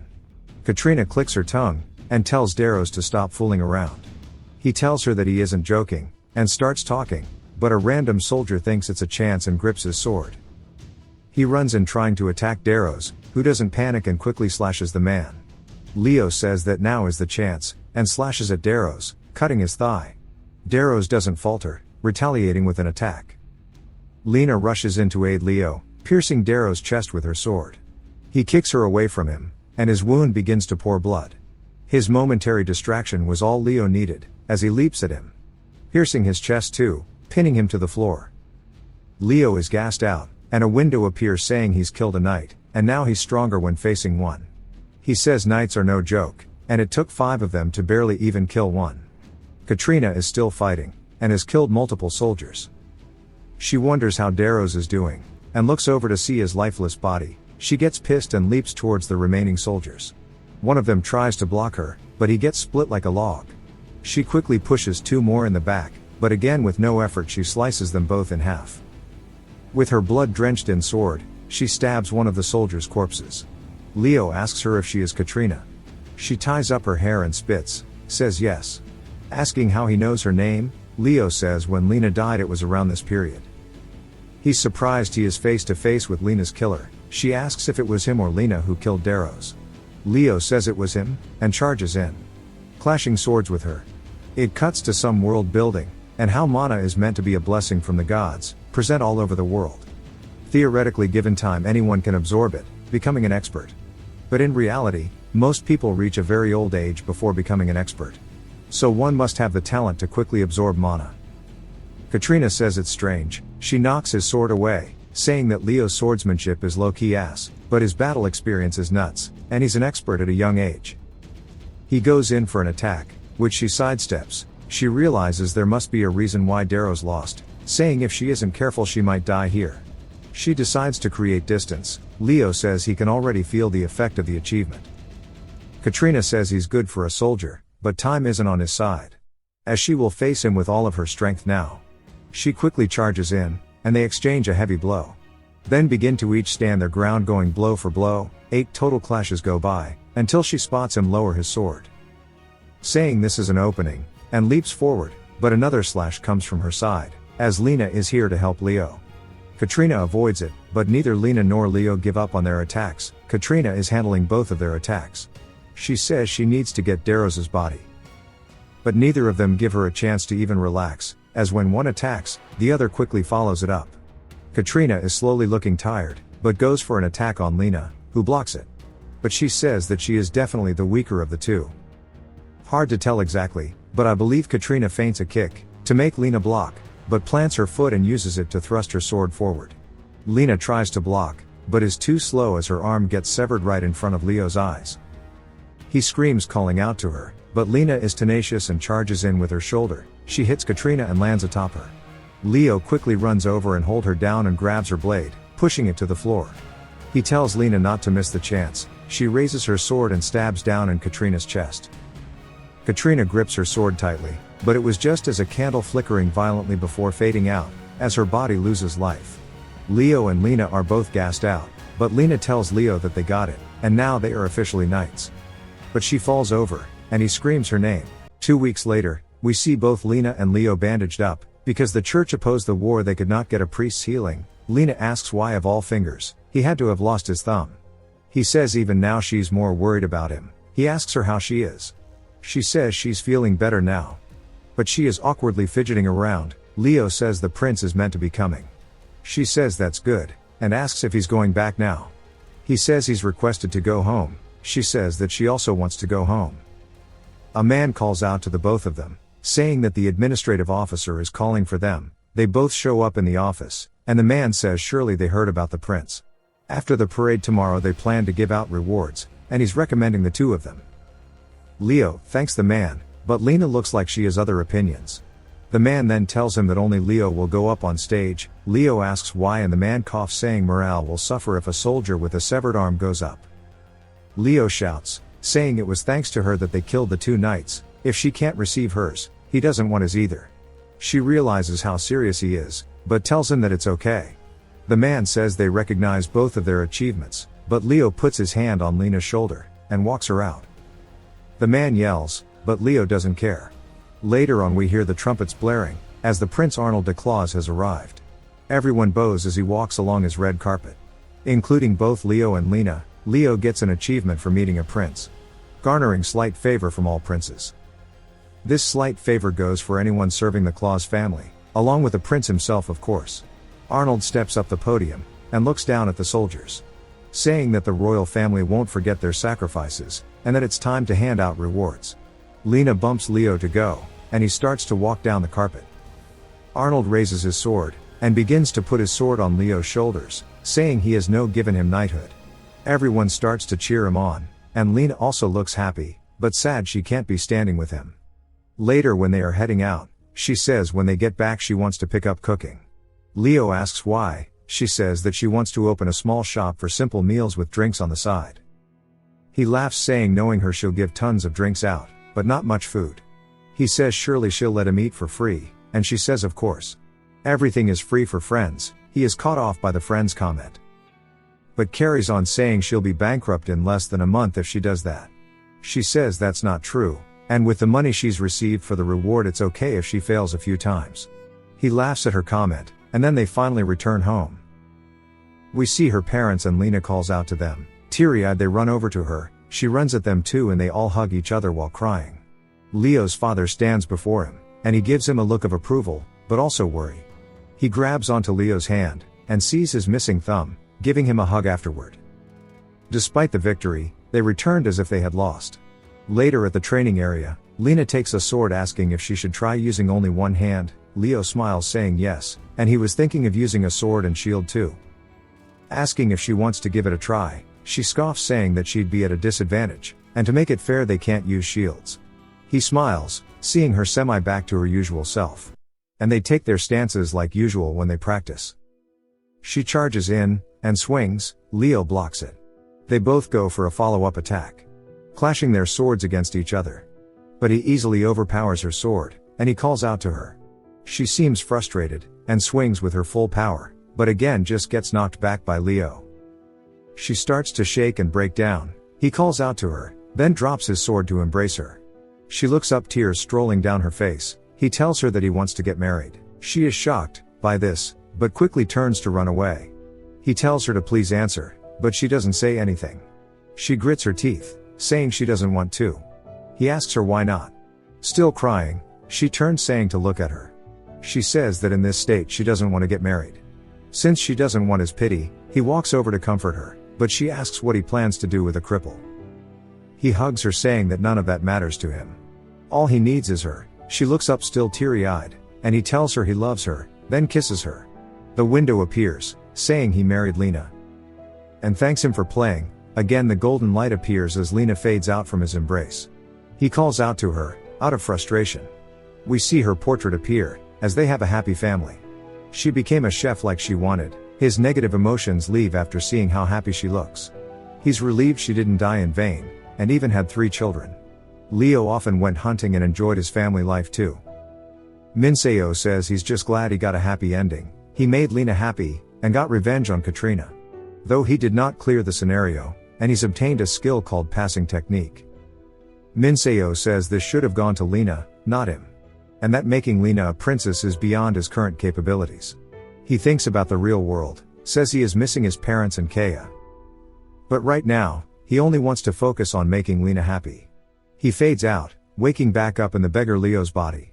Lena says that she's hungry and thirsty. He looks down seeing his initial funds in hand, and tells her it's time for them to go eat. He recalls how she died last time, and Lena says there won't be anything to eat after dawn, and she wonders why they didn't get any more water. As they walk to the main street, we see the nasty puddles behind them. While walking down the street, Lena looks at all of the food, then bumps into Leo, who is standing before the chicken guy from last time. He says they need to go before being hurt. Leo shows him money, asking if this is good enough. He quickly changes his demeanor, asking if they'd like him to pack up their food. Leo says they want to eat here, and the man says it'll be a bit more expensive. Leo shows more money, asking if it's enough. Chicken guy laughs saying he didn't want to let them in due to their appearances, but tells them to come on in. They enter, and she asks Leo how she got the money. He says he was saving it for emergencies. She asks if they can buy a house too. He says she hasn't received much education, and he needs to save up a lot while teaching her. This scenario is so much harder than the rest. Chicken guy comes back, with of course some bomb-ass chicken. Both Leo and Lena drool at it, and Leo decides to ignore the goal of the game right now, and to focus on survival. There is a reward at the end of each scenario. He names the skills Hess got so far, and says there are also achievements, which of course benefit him greatly. But with this Leo's body he isn't strong enough. He can't protect Lena like this. So it's time to give up on the goal of clearing it. and to aim for happy endings, while grinding skills. We see them peeking around a corner, and he says it's not here either. Lena asks him where they are meant to be going. Leo says to their house. Lena says they already have a house. He says he meant a real house. He recalls Cassia, saying surely she will take them in. We hear someone call out to the two of them, and they ask what they are doing walking around by themselves. And that it's wrong for them to eat by themselves, they should share with the rest of them. Leo asks if that's considered causing harm, saying they left as soon as they came. This dialogue is hella confusing. One of them gets angry since they are talking back, but the older man stops him, saying not to get angry. The guy says they are breaking the rules, but Leo is lost asking what rules. Buckteeth chirps in saying that beggars need to act like beggars. The older one tells him that newcomers can make mistakes, and not to scare them. Leo says they are leaving anyways, as they only came here looking for someone. He asks where the street that smells of oil and leather is. Buckteeth says that's where Ober is. One of them tells him where to go, saying to head south, and when you reach the gate, go to the alley on the right. Leo thanks him and says they'll be going. They say he better not be lying about leaving. Leo sighs, asking what the point of fighting beggars is, asking if he's meant to get an achievement like the 10 soldiers one. As they keep walking down the street, he finds the shoemaker's store, and finds Cassia on the inside. But he wonders what she's doing. She isn't making shoes, nor is she selling any. The store is in a remote location, and it doesn't look like she's ever had a customer. The door opens and Cassia tells him to come in, rather than loitering around the front of the store. They both enter the store, and she asks them what they'd like to buy, and based on their appearances they need shoes. Though it doesn't look like they'll have any money. She says she's sorry, but she doesn't do handouts. Leo says he doesn't need charity, he'd just like to stay for a few days. He says if she wants money, he can pay. Cassia sees him pour some money out. Cassia says she's not sure where he stole it from, but she doesn't need it. She says that she is even less interested in taking care of a child. He asks if they can at least have water to wash Lena's face. Cassia points to where the water and the towel are, saying not to make a mess. Leo says he just needs to show her Lena's face. Lena starts trying to play with the water, but Leo tells her to stop. Cassia is surprised by seeing Lena's face. Leo says as she can see, his sister is really pretty. So he asks again if they can stay here. Cassia says she is indeed quite pretty, asking if she can speak. She asks Leo if his plan is to leave her here. He says no. And assures Lena that he isn't leaving her here. He says it's dangerous for his sister to wander around without a home while he works. He just needs a place to sleep and shower. So please let them stay here. Cassia asks why she should. Leo puts his hands together, and pleads for her to let them stay here. She says it's a help you help me situation, and agrees to his request. She says there's an empty bed here anyways. Leo looks cheery, saying that he's truly thankful to her, and won't forget her kindness. She takes some money, saying she will be taking this, and sometimes she'll ask for more. So keep it prepared. She shows him where food is stored, and that they get water in the mornings. She then tells him where they'll be sleeping.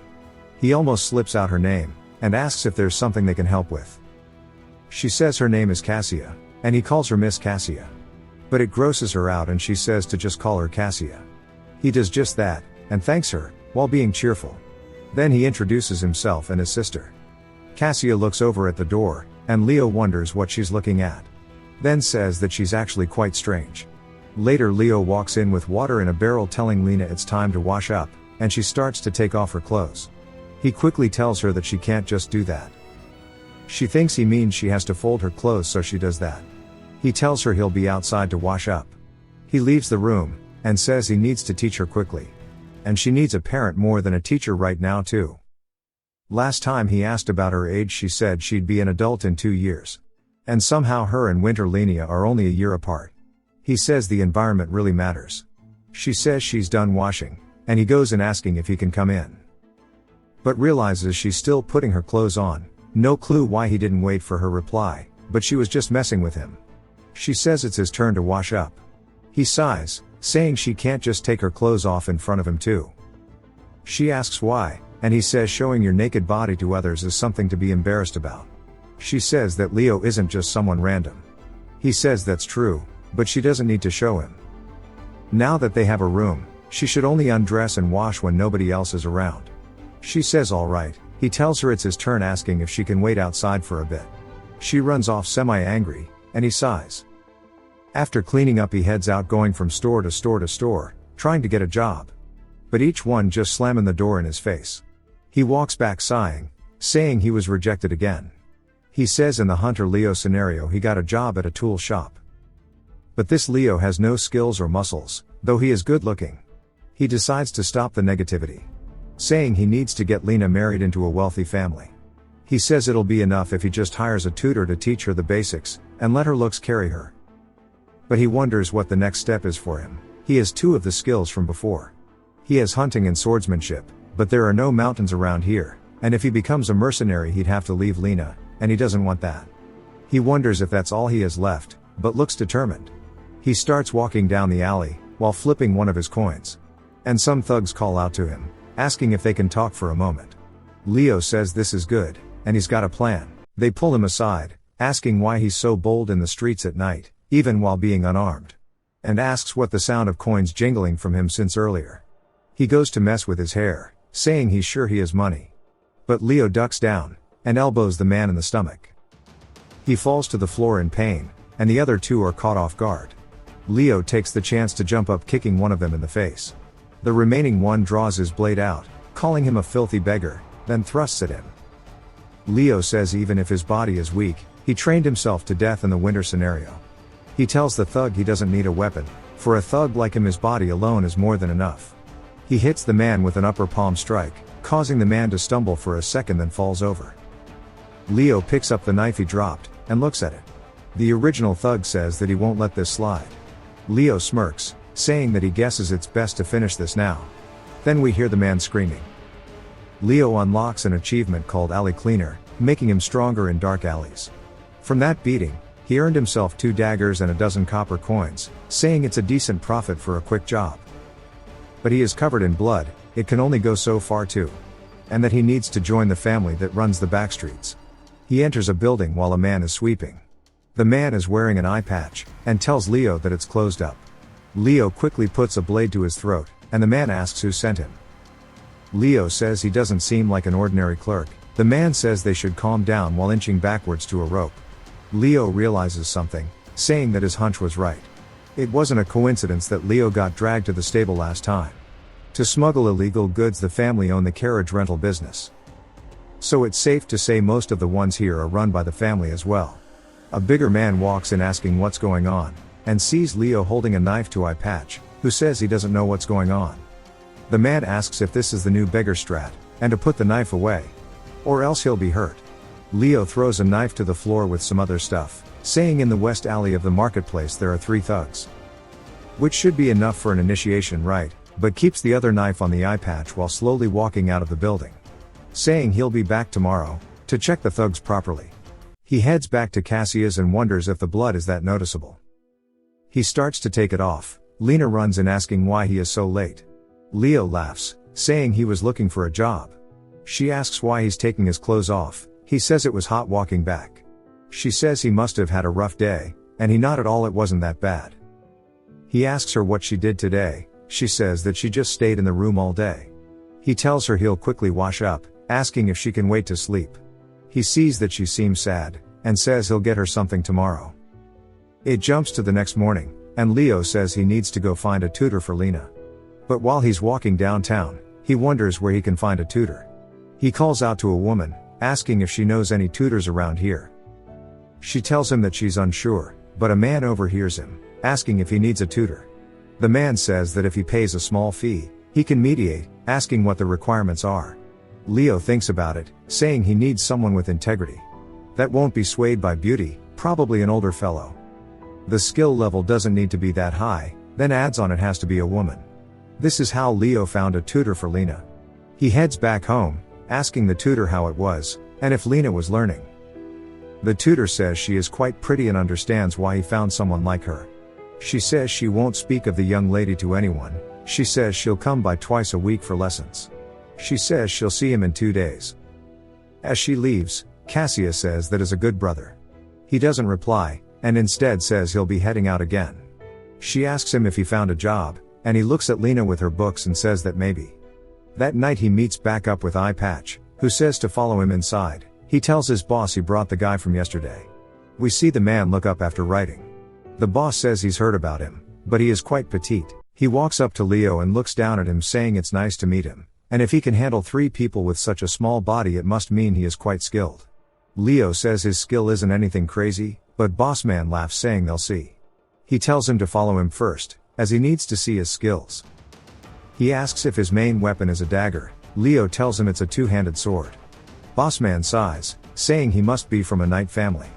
He opens a door, calling out to his men, saying he knew they'd be in here. They quickly stand up and apologize. He tells them he isn't here to scold them, and asks for someone to bring 2 wooden swords, and one should be a 2-handed sword. The big man from yesterday is named Dale, and he asks to spar with him. He throws a sword at Leo's feet, and laughs, asking to show him what he's got. Leo doesn't have any hesitation in his eyes. He picks it up and gets into his formation in front of Dale. Leo says if he loses here he won't be able to leave in one piece. It is real. Boss man tells him it is okay to be a little rough, and to go all out. Leo says a 2-hander is strong in offense, but lacks in defense compared to a shield. So he rushes in, saying this is his only chance. He swings at Dale, who goes to parry it. But Leo changes trajectory and swings down with all of his force. This catches him off guard, so he swings back up with his shield. Leo sees an opening and goes for it. He lands an attack on Dale's knee, causing him to crumble down. Leo puts the wooden sword to his neck, and Dale reluctantly admits his defeat. Boss man claps, saying congratulations, and that he's now a part of the Corolla family. The next day, we see Lena saying that Leo didn't return last night, wondering what kind of work he is doing. She saw the blood-stained clothes, and the knife he had was bloody as well, which leaves her with feelings of worry and concern. Cassia tells her that he must be a thug. Lena asks her what that means. She says they are people who fight with swords, but she says he didn't seem dangerous. Lena asks if it's hard, and Cassia asks if there's any job that isn't hard. Her tutor also enters, and she runs over to her. The tutor asks if she did her homework, and she says yes. But the tutor notices she looks sad, asking what's wrong. She twiddles her fingers, asking her to explain what a thug is. She says they are people who steal, or go around hurting others, and are bad people. Lena starts to feel conflicting emotions, and says that her brother is doing something like that. She pulls on her dress, saying she really wants to help him. At the Corolla family's lodging, we see them all talking, and Leo is talking about the Prince of the Aston Kingdom is meant to be coming soon. The man says he heard it from a friend who works as a liaison in the north. And it's no wonder the guards are patrolling the North Gate Road every day. It's none other than Arnold de Claus. During the last scenario he will be favorable to him. He says that this is a huge event, since the heir to a kingdom is visiting a different kingdom. Leo asks why he is even coming, and the man says probably to marry their Princess Chloe, as he's heard she is very beautiful. Leo says that's interesting, and wonders about the war event in the winter scenario. He explains how chronologically the order of scenarios goes from siblings as the first, then the Hunter Leo scenario, and then the winter one after. Which means there should be a war next spring. He wonders if he lives long enough, if he will witness the war in this scenario too. And if the scenarios aren't independent, then there would be both Alina and Leo in Avril Castle, and Demo's village. He looks out, saying he needs to confirm if a war will break out first. We see a parade of people, with kings marching while carrying flags. While Arnold rides into the castle. They all say he looks like royalty, but Leo says it's the same guy he met before. One of the women shouts asking for his hand. The prince glares over and looks at Leo. Leo wonders if the favorability will work, but Arnold quickly turns away and Leo says he guesses not. Imagine if he had his sister there, maybe he'd get his attention.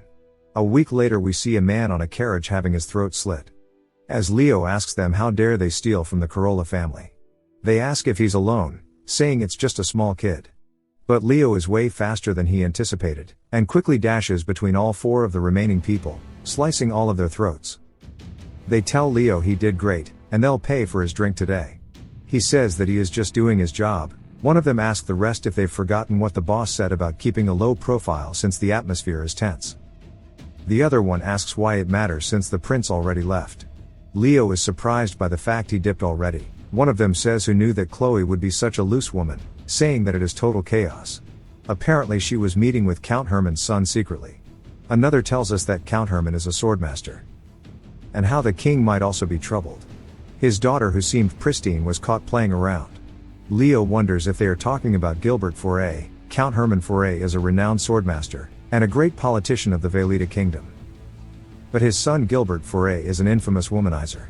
Leo wonders what happened, and they say that Chloe openly kissed Gilbert in front of Arnold, and nobles play a different game.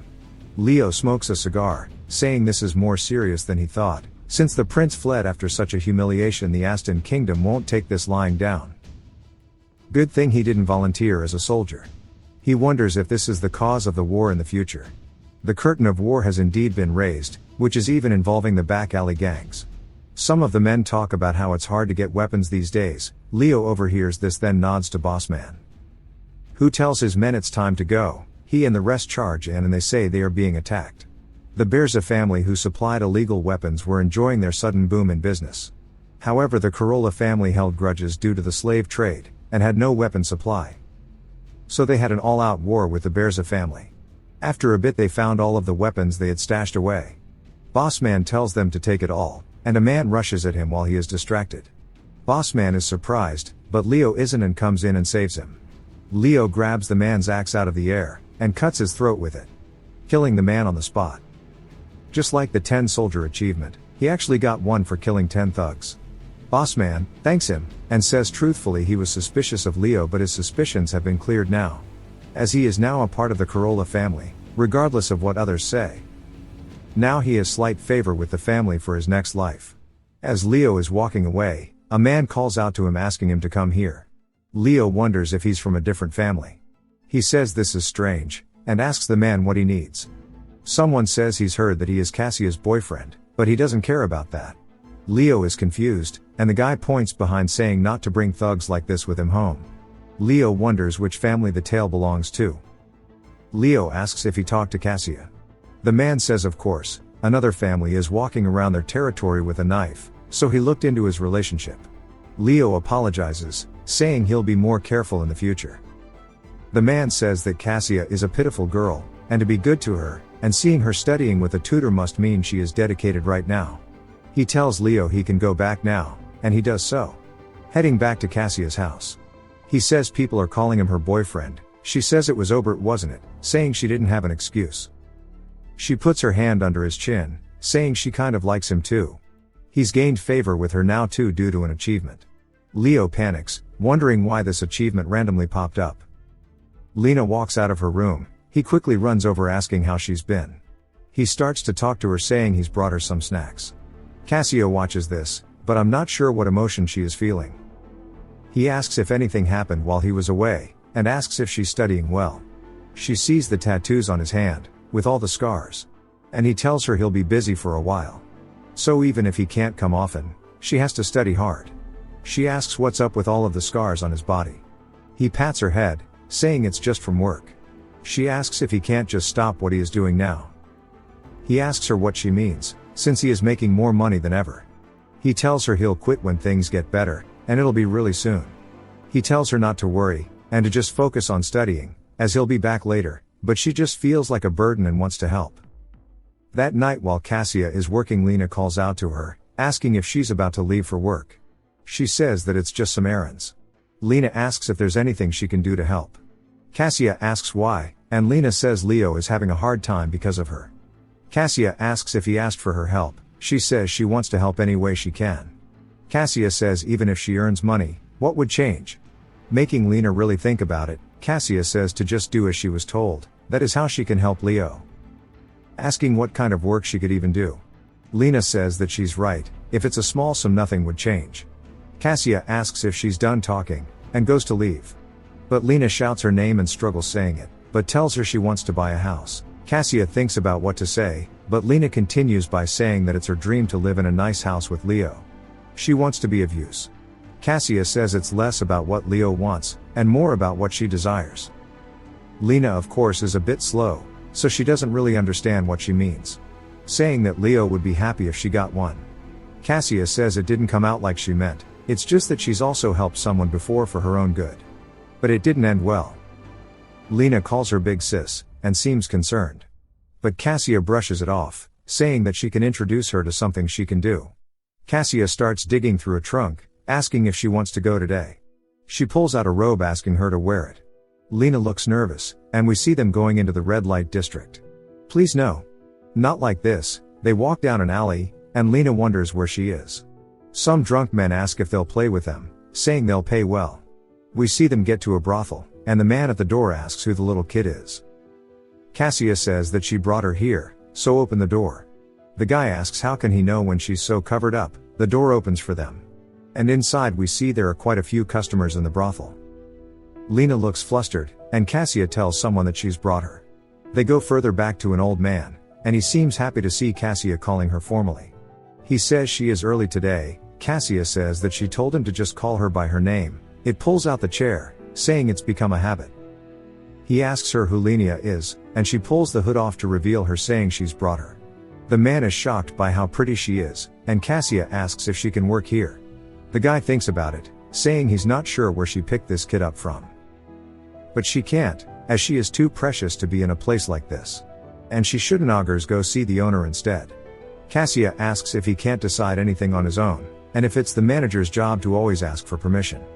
Cassia quickly says whatever, and there are many other places to go. He laughs, asking her to wait, saying he just wanted to give better conditions. He asks her what she expected him to do. He says that he wants her shoemaker store to turn into a place for their clients to go, but only specifically for Lena. And he can give over 10 years worth of her pay all up front. Cassia is surprised, asking if he can really do that. He starts to turn into a freak, saying with her beauty word will spread very quickly. He asks if she can start working tomorrow. Lena looks worried, and Cassia says she won't sign a contract. She just wants to earn a bit of money to get by and then quit. She shouldn't be tied down for years unlike herself. The manager laughs, saying it's not a difficult task, asking if she can do it. Lena looks down and thinks about how hard it must be for Leo and recalls all of the scars. And says that she has to do it for him. She says she'll do as Cassia says. The manager says good, and introduces himself as Breton Zauer. Breton says it's an honor to work with her, and kisses her hand. She introduces herself to him too. After they leave, Breton is deep in thought, saying it seems like Cassia doesn't want her to end up like her, even though she could earn more with a contract. He smirks, saying at least it won't result in a loss, so the owner will be pleased. An entire month later, the war between the two families ended. The two of them came to an agreement. The Bearza family withdrew from the slave business, and the Corolla family agreed to avoid the weapons trade. And Leo became the assault captain of the Corolla family. He decides to ask his family to protect Lena, then when they find a husband for Lena he can not worry. He returns home to see Cassia. Leo says she's odd, but she is a good woman. And if things keep at this rate, this Leo might end up with her. Lena tells Leo to come here. He enters the room and she seems excited to show him something. Then shows him a chest full of gold coins. He asks what it is, and she says she earned it so they can buy a nice house. He is surprised as he gets an achievement about him being a manager, as the income his employee brought will be increased now. He drops the chest, in a shaky voice asking her what she has done. He starts to ask her what she's done behind his back. Since she's so innocent she is confused, saying that she just made them some money. Leo screams Cassia's name, and runs in, throwing the chest at the table asking her what's with this cursed money. Lena tries to calm him down, but he asks her what the hell she's made Lena do. She asks what the big deal is, saying she showed her how to make money. Cassia was probably like Lena, introduced at a young age. Lena is still confused, wondering why Leo is angry, saying he's always been cool-headed. Cassia asks what's the deal with them earning money. He shakes, asking why she needs to ask. He grabs her by the collar, and lifts her into the air. Lena pleads with him to stop, as she's done nothing wrong. Cassia grunts and calls him a brat, wondering what's wrong. Leo says that he asked her to keep Lena a secret, yet she's making her work. He says now his plans are ruined. Lena looks at the money on the floor, and starts to cry, saying it's money she earned. She yells, saying that Cassia didn't force her to do it, and she did it herself. He drops Cassia, and starts to tear up, asking her why.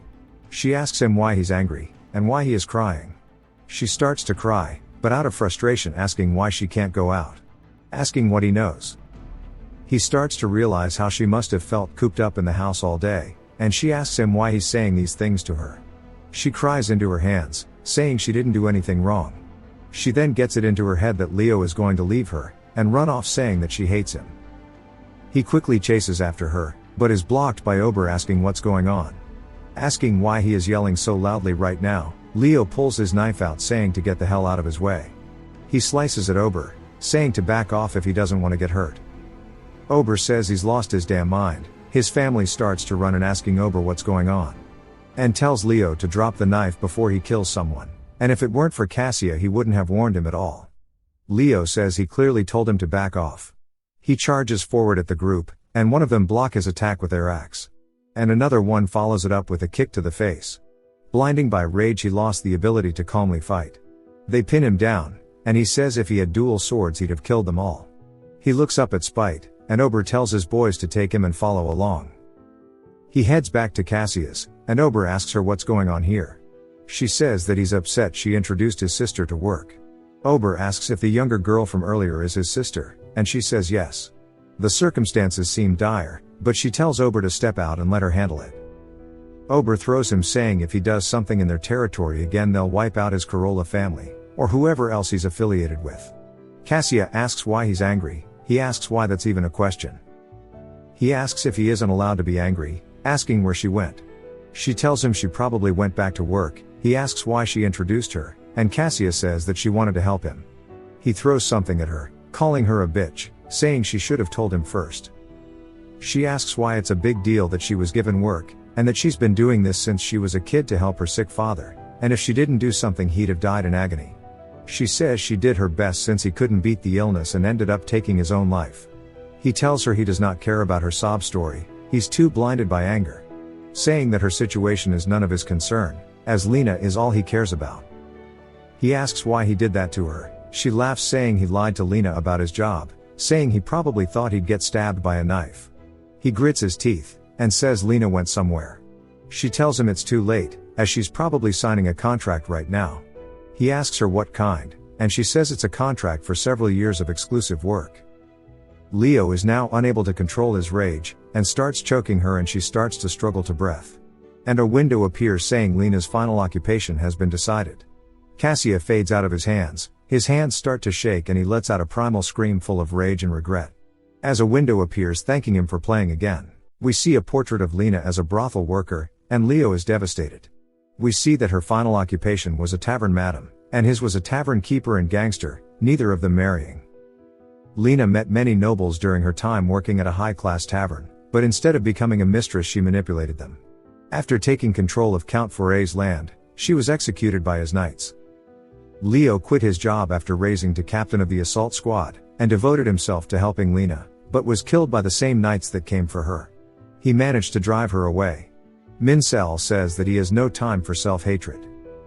He just decides to learn more about it. Uriel is the surname of the Conrad family, and judging by the "da" in their names it seems they are direct descendants with the right to inherit the throne. He wonders if they were driven out due to succession issues. He says that someone must have helped them escape, but let them become beggars. Count Hermann took Lena in, and he must have been the one to stop the invasion by the Aston Kingdom. Which means the possibility of death in the winter scenario.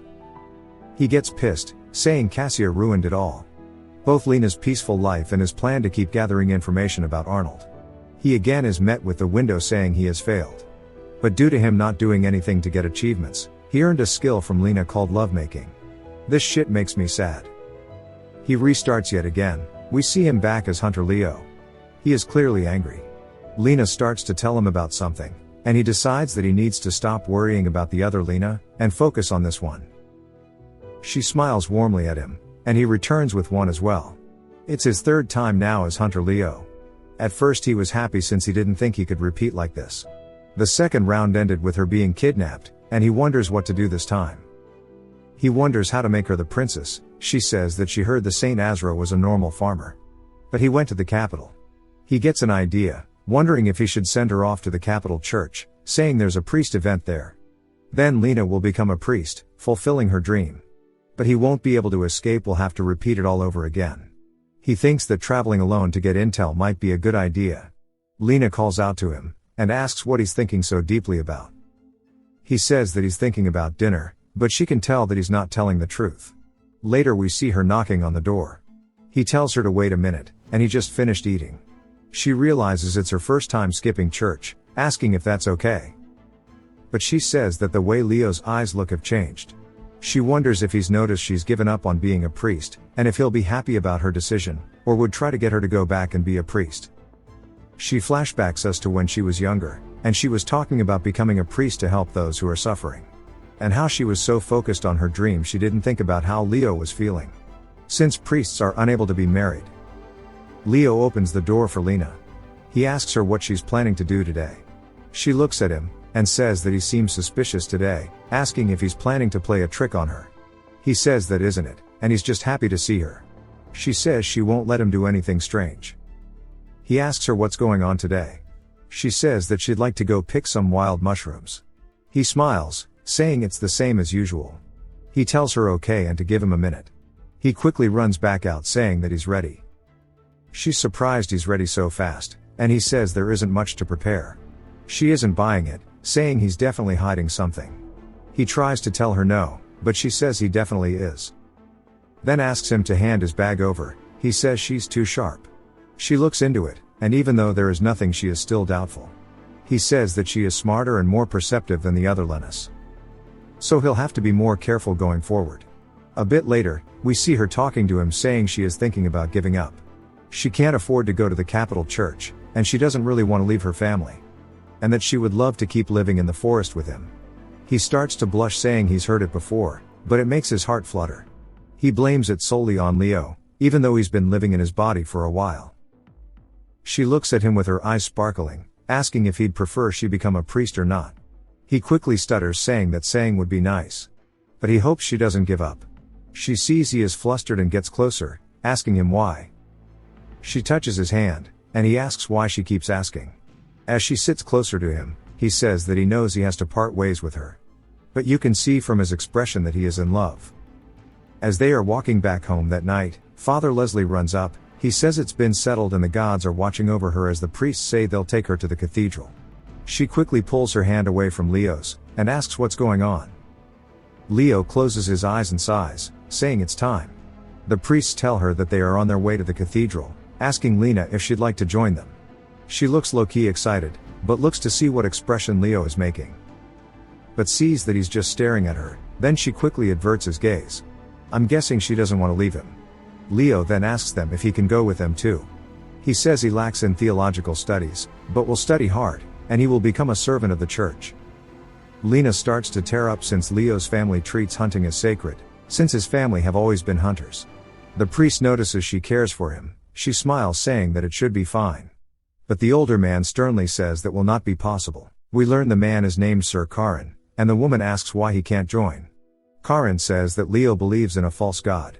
He says he's served in the south for 30 years. And he recognizes the tattoo on Leo's arm. Leo says that he thought it was just an ordinary tattoo, seeing as how his father has it too. He thought it was a simple hunter's tradition. Karan says he doesn't know how a false god believer ended up in a village with a church. But raising someone like him is against their doctrine. Leo recalls his father praying to Barbatos, saying that he can't deny his father worshipping a different god. The woman sighs, saying they can't go against the church's doctrine. Lena tells them that she won't be going then. They ask if she's really planning to throw the opportunity away, but she's adamant on not going without Leo. The woman tells her they'll be leaving in the morning, and she wishes they could wait for her to make her mind up, but they just can't afford it. She sighs saying it's the young person's mental. And that it's less painful if they figure out their issues instead of having others do it for them, but she does hope to see her in the morning. She tells Karan they should head back. He wants to stay longer, but she tells him to give it a rest. Lena and Leo finally head back, and Leo starts to cry. Lena tells him she isn't going, so stop crying, but he wipes his tears saying she has to go. Since it is her dream to become a priest after all. She tells him that she wants to stay with him, and he asks if she really plans to throw the chance away for this. She says that he was about to give his up earlier for her. And that she truly wishes to be by his side, and to get married and have kids. He starts to leave, saying no. She pleads asking why not. But he keeps walking away. He stops and turns to see that she's also crying. And gives in, but lightens the mood saying it's too soon for kids. It works, as they reach for each other's hands and romance is clearly in the air. He asks her if they can spend the night together. She nods in approval. You can guess what happens next. It cuts to in the morning, and we see Karan and the other priest waiting at a carriage. She notices Lena, and asks her if she's decided on if she's going. Lena tells her confidently that she has, and she will be going. The woman says good, and that it's time to go. But we hear someone say to wait. It's Lena's parents. Running to see her off, they hand her a bag of money. But she tells them she cannot accept it. Her mother tells her it's for emergency use. Father Leslie also hands her some money. He tells her the church pooled it together to cover the travel expenses, so don't feel guilty for accepting it. She starts to tear up, after realizing how much everyone is doing for her. Leo looks satisfied with this. Lena jumps to hug him, and the villagers are surprised, since a future priest is displaying acts of affection. The female priest clears her throat, asking if she's ready to go. Lena says yes, and boards their carriage as they ride off. Leo asks Leslie how long it'll take for her to become a priest. He says it usually takes 5 years, but since she's smart and studied a lot, maybe 3 years. Leo looks a bit sad, saying 3 years is a lot of time. And that in the meantime he needs to grind to earn money for travel expenses, and to gather information. It cuts to some animals he's hunted, and Papa Leo telling him that his skills have improved a lot. Leo laughs, telling him he's working hard. But takes a sip of the alcohol and says it tastes like liquid ass. His father then asks him what he thinks about Lord Barbatos, the one the others call a false god. Leo says he couldn't follow Lena due to his tattoo, and he wanted to become a crusader with her, but they denied him for being a heretic. His father is clearly angry. Leo tells him about his plan to save money and visit Lena.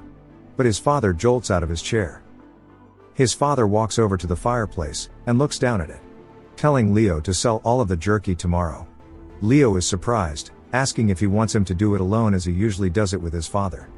But he doesn't reply and just walks out of the house. Leo sighs, asking if he's acknowledged him again. Later we see him sweating buckets. We see him carrying the jerky, saying that he was too greedy. He puts it down, saying he should rest for a bit. Then hears a familiar voice, as it's none other than Hans. Hans asks him if he wants a drink, but inside Leo is full of rage. He does his best, saying that it's fine. Hans tells him that he'll go ahead then. Leo glares at him with murderous eyes. Since in the last round he betrayed them. Lena was kidnapped and sold to princes. He wonders why he was betrayed, asking if he was just jealous of Lena. He picks his bag back up, asking if the reason even matters. As he plans to kill him in this run-through, it cuts to a few days later, and he's selling his jerky. He's looking at a small amount of copper, asking if this is all he can offer. The guy says that it's all he can offer, and that some of them don't seem to be dried properly. Leo slams the table since he's being scammed, and takes his bag of jerky. The man tries to tell him he won't find a better price elsewhere. Leo says that he didn't want to sell them for some bad bargain deal. And after a while he was able to find a merchant who offered a good price. On his way back he sees Hans waiting for him. He tells him he came early. Leo says he did too, asking about the others. Hans sighs, saying it usually takes them time to sell out. Leo thinks how it makes sense, as his dad's jerky is top quality. So the others with lower quality items will take longer to sell. Hans asks him to follow him for a bit. Leo asks where to, and Hans says to just follow him. Leo wonders what's up, and agrees. They stand in front of a door, and Hans says that he found somewhere really good for them to kill some time. He opens the door to show that it's a brothel. Leo starts to feel disgust and other emotions from beggar Lena's arc. He tells Hans he's going, and Hans asks why, saying they came here for a reason, asking why he's being so prude when Lena isn't even here anymore. Leo grits his teeth, and Hans keeps yapping, but Leo is pissed, so he punches him straight in the face. Hans falls to the floor with a bloodied nose, and asks him why he's doing this. Leo instantly follows up with a kick to the face. As he is still stuck on beggar Lena being turned into a prostitute. He asks how dare he insult Lena. Hans's blood paints the brothel wall as he apologizes. Hans' arm falls limp, and Leo snaps out of his rage. As an achievement appears, saying he's killed a civilian. Leo sighs, saying he was planning to save for travel expenses until next spring. Someone exits, asking what's the commotion for, and sees Hans bloodied to all hell and back, and quickly can tell that Leo just brutally murdered him. He starts screaming about it to get attention about it. As Leo makes a run through the alleys. He says he was too reckless, and that if he gets caught he will be executed on the spot. He manages to evade some guards, but understands he needs to leave the village as soon as possible. He makes it to a blacksmith shop, saying he needs to take just the essentials. He finally gets what he needs and starts to head out the gate. He starts to walk past them, and they don't even stop him. He says that he managed to escape somehow. A man on a horse pulls up saying that it's the Lord's command, and that there's a murderer on the loose, so lock the gates. But they realize that someone just exited, and tell him to return this instant. But of course Leo isn't dumb, so he flees. It cuts to some mountain bandits talking about their crimes. One of them mentions how he snuck up behind a girl that was distracted and hugged and tickled her. Leo says he needs to just pass by them quietly, and he jumps one of their walls by using a nearby tree, but lands on a pile of leaves. He quickly hides, as they ask what it was and go to investigate it. One of them says it must have been the wind. The other one tells him to wait as he'll go check it out. Before he can even react, Leo pops around the corner, stabbing him in the throat. As he falls to the floor bleeding out, Leo asks how many people are left in the compound. The other guy, Peanut Head, starts to freak out, asking how he knows about this place. Leo says they are weaker than street thugs. Peanut Head drops to his knees pleading for his life. Leo asks him what's inside of the boxes, asking if there's any food. Peanut says yes, they have plenty of food, and even firewood prepared. He thinks Leo is dropping his guard, and then yells that he's doing a surprise attack. Leo easily avoids it, and stabs him twice in the side. Peanut clenches his side, begging for his life. Leo says he almost made a mistake, and says he should be selective with his trust. Then puts Peanut out of his misery. He says he just wanted to head to Demo's village and explain it to Father. But it's an era without science, so the priests must have spread the truth by word of mouth, and him just running away might be the best choice for everyone. He plans to sell their belongings and buy a horse. Then he can look for Lena. We hear someone yelling for an intruder, and Leo is quickly surrounded by bandits asking if he is the one who killed their comrades. Leo smirks as they tell the others to kill him. All we hear is their screams as they are getting slaughtered. He sits atop their corpses looking at his achievement windows. He got the 10 bandit one, and another that allows him to find mountain bandits easier. It cuts to a carriage in the snow, and we see Lena opening her eyes. The female priest informs her of their arrival to Lutetia. Lena looks out the window, as she's finally seeing the place she's only dreamed about. The female priest says she'll be entering the educational facility on her recommendation. She wishes she could visit her more often but doesn't know where she'll be assigned to yet. Lena tells her that's okay, and she's just grateful for the opportunity. The priest smiles, saying she's such a kind girl and has such a bright future ahead of her. It's finally time for Lena to step out of carriage. Then we see her plop onto a bed. She wonders if she's dreaming or not, as she was assigned a room to herself and is able to attend classes now. She says the monk told her that she can only use a single room as a senior student. She says it's too much of a blessing for her to deserve. She starts to kneel and pray to a symbol of her God, saying she is so thankful. She starts naming the people that she's thankful for in her life, and we learn the female priest is named Ophelia. She finally gets to point where she wants to thank Leo, and wonders how he is doing. She hopes he is doing well. It cuts to him back with the muscle mommy blacksmith. She welcomes him and he starts pouring equipment out of his bag. She asks if he's selling all of them, and asks where his permit is. He tells her he doesn't have one, and he says that there's no pursuit after him here, and he remembered that he bought a sword without a permit here, so selling items might be possible too. She looks at the sword asking if he stole this from a wealthy family. He says then she surely would have found a familial seal on it. She finally bites, asking what his price is. He tells her 200 silver coins, and she throws the sword saying he's insane and even if he sells them legally he wouldn't get that much money. She tells him to go away, but he says it doesn't need to be silver coins. And he's in much more need for a horse. She says you cannot do that without a permit. He says this is why he's asking her, saying surely she can buy one for him. He says if she gets him one he'll give them all of them. He just wants a pair of swords and pocket change. She sighs, saying she's never seen this in her entire life. But says that she has a horse, but it's not the best, asking if that's okay. He says he just needs any form of a horse. She laughs, saying he can decide it for himself. She meets a hooded figure, asking to show Leo the horse. Then she waves Leo to come over. The man brings one out, saying that she's a good runner, but that she has a shorter leg leading to a limp. Leo wonders why the blacksmith is always selling him defective shit, and asks if he can try riding Limpy. He quickly mounts it, but Limpy isn't for it and starts bucking. Leo does his best to calm Limpy down, and unlocks a skill for horsemanship, or well levels it slightly. Leo says it indeed limps a bit, but it's not bad to the point he can't ride it. He decides that it's good enough to take. And finally after some time spring arrived. The prince of the Aston kingdom returned after being treated poorly, which led to Aston and Velita to have some beef. We see a messenger asking if it's true that the Church of the Cross is telling people not to participate in the war. We see the Saint Mariel saying yes, it's true. The messenger says that the Holy Kingdom and Velita have had a great relationship. Mariel says that they are also friends to the Aston kingdom. This annoys the messenger, asking why the priests cannot be mobilized. Asking if the church plans to display favoritism to Aston. She tells him not at all, as none of the priests will participate in the war. He says that is unreasonable, in an impatient tone. He starts demanding that she help. She closes her eyes, slightly annoyed. And he keeps yapping about how they helped them with the civil war in the past. She says that it's true, but that she only follows the will of God. In a stern tone, and continues saying that she has no intentions on acting in this war. He clicks his tongue saying if God was interested in petty quarrels he wouldn't know what to do with himself. She tells him she just follows orders. He says he knows that she wouldn't lie, so at least they won't participate in the war. He asks if she can sell him military supplies, but she says she won't sell to either side. He says that's good, and he'd be grateful if she could make sure that the Aston kingdom receive no supplies. He leaves, and she seems relieved he is gone.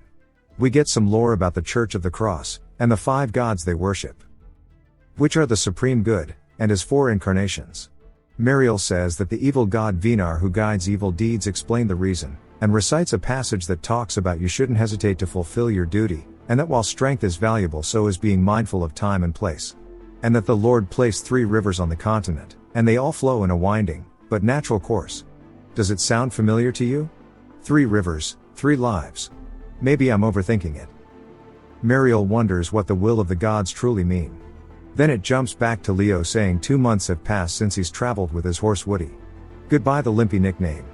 He's sitting at a campfire, wondering how Lena is doing. And then his Minseo thoughts leak in, as he wonders how Kea is doing as well, and that maybe she realized the meaning of independence sooner than he did. He gets startled by Woody snoring, and decides to stop worrying about her and to focus on Lena. He needs to prove his identity to cross the border, but he's a wanted man. He must find a partner to cross with. We see a caravan of traders, and someone telling Leo that they cannot go with him. Leo pleads that they hire him as a mercenary, and he'll do it without being paid. The merchant says that he can't cross the border without identification, and to look elsewhere. Leo sighs, saying that's the 4th rejection already. He doesn't even have a permit, nor is there any way he'll be accepted into the merchant guild after committing a murder. He looks at the border realizing his goal is just right there, asking if he's forced to exit illegally. It cuts to what I think is a tavern, and he enters a side door to see some people sitting around. They quickly jump up. Leo sees one of the men and asks if he's the leader, saying he'd like to have a word with him. The man stands up saying to follow him. It jumps to a bit later, and he says that crossing the border illegally isn't that hard. But he needs to be paid.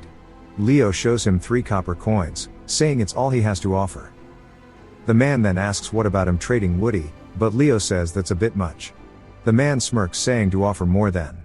Leo says that he's crossing illegally and he's trying to charge a lot, just offer a discount instead.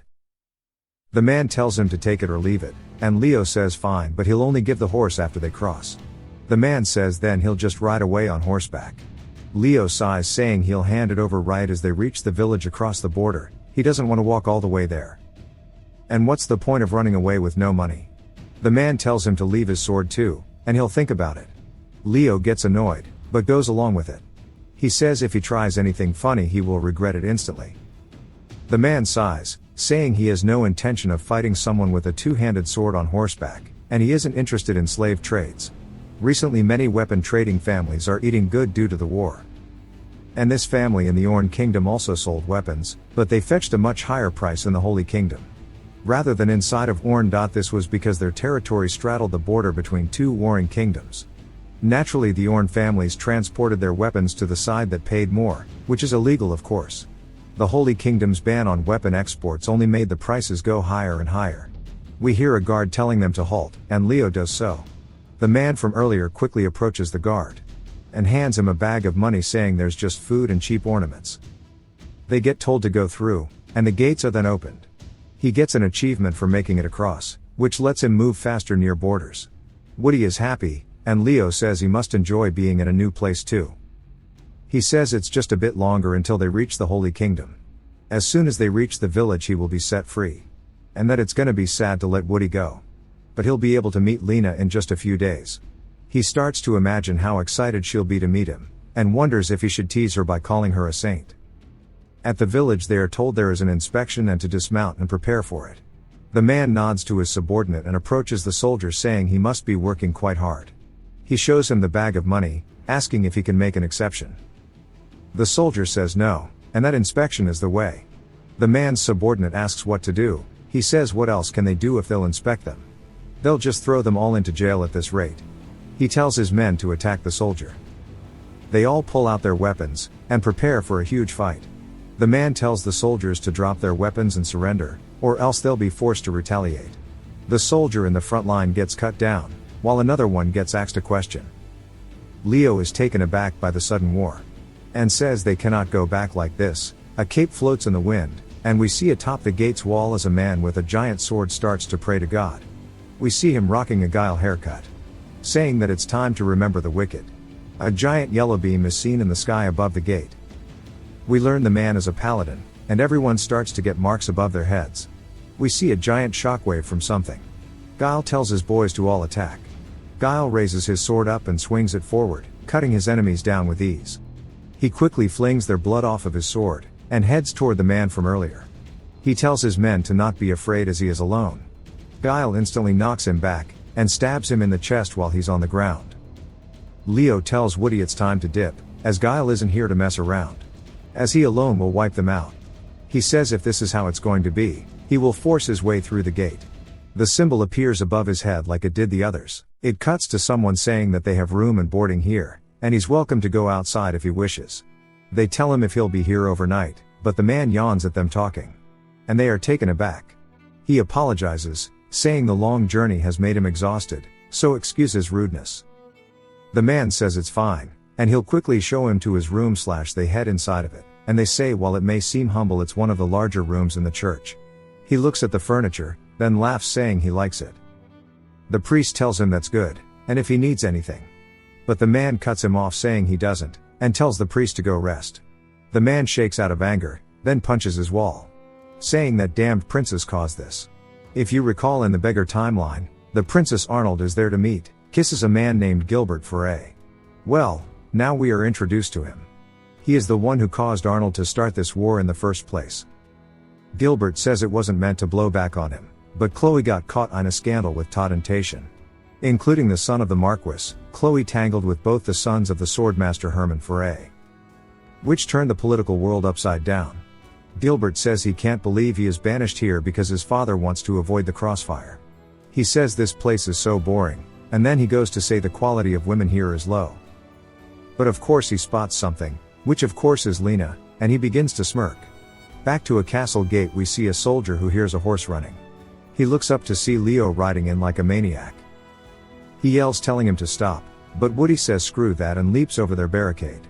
The archers atop the gate quickly prepare to fire, and begin to unload a barrage of arrows toward them. One of them hit Woody in his ass, and Leo comforts him saying it's okay, they are almost there. A bit later we see Woody wobbling around. Leo hops off the horse. He pulls the arrow out of Woody. Woody runs off into the woods and Leo says good job. Run Woody, run. He says Woody did his part, and it's not like he could climb a mountain anyway. He finally managed to climb the border. And now all that's left is for him to meet Lena. The mark is still above his head, he tries to remove it with his hand. Saying it's been a week. He wonders if it's because of killing Hans, as it mentioned how he'd become unhappy. He says if paladins are inspecting people, it's not a normal situation. Father Leslie told him about how paladins use divine power like priests, so the mark should disappear given enough time. He just needs to hide near the barbarians until then. The Holy Kingdom was home to many barbarians, it was the only nation that didn't allow slaves, nor was tolerant of them. He notices something on the floor, and sees a giant bear print. He says he heard monsters become more common the deeper north you go, so he needs to be careful. After a bit of walking, he is gassed out asking where the barbarian tribe is. He finds a little village. And smiles out of joy, saying he found it. It cuts to Lena's classroom, as they are talking about the 6th Saint Udian. Lena sighs out of relief once the class ends. And says that this ancient theology class is difficult. She says she has to work harder to catch up. She looks over to see her friend Daniel. She says he's admiring the mural again. She looks at it, saying it seems familiar, asking if it's when the Saint Azura defeats the evil for the third time. Daniel says she recognized it at first glance, saying her theological knowledge is profound. She asks how Azura resisted temptation, as this was a time before churches and divine power. He says he read a book called The 12 Labors of Azura. It jumps to Gilbert asking why he needs to learn this boring stuff again, and then he sees Lena, who is still talking to Daniel about theological stuff. He follows Lena into a room, and watches her sit down, and he starts to smile after seeing her. Weirdo. It cuts to later with them being taught proper etiquette by the lecturer. Gilbert sighs, saying this is outdated as hell. But he sees Lena practicing it and smiles. The class ends, and Lena heads out. Gilbert says excuse me miss, and she turns asking if he meant her. He grabs her hand, saying she's even prettier in person. And he introduces himself, asking if she wants to get dinner with him. She freezes up a bit, and introduces herself, but wonders if they should be touching hands due to etiquette. And she says it's a bit early for dinner. He says that if they leave now they'll arrive in the capital on time. She wants to pull her hand away, but realizes it's rude. So bluntly tell him it's the first time she's meeting him. He nods, saying it's also his first time meeting her, but since it's a chance encounter, how about doing him the honor of a meal? She agrees to be courteous to him, but regrets it immediately since she needs to study a lot. But she worries it'd be too unfitting of a priest to do so. Gilbert smiles like he's got it in the bag. It cuts back to Leo saying he's in the territory of the Wanya tribe. He explains how they pick the right wooden logs in an area with enough humidity for mushroom cultivation.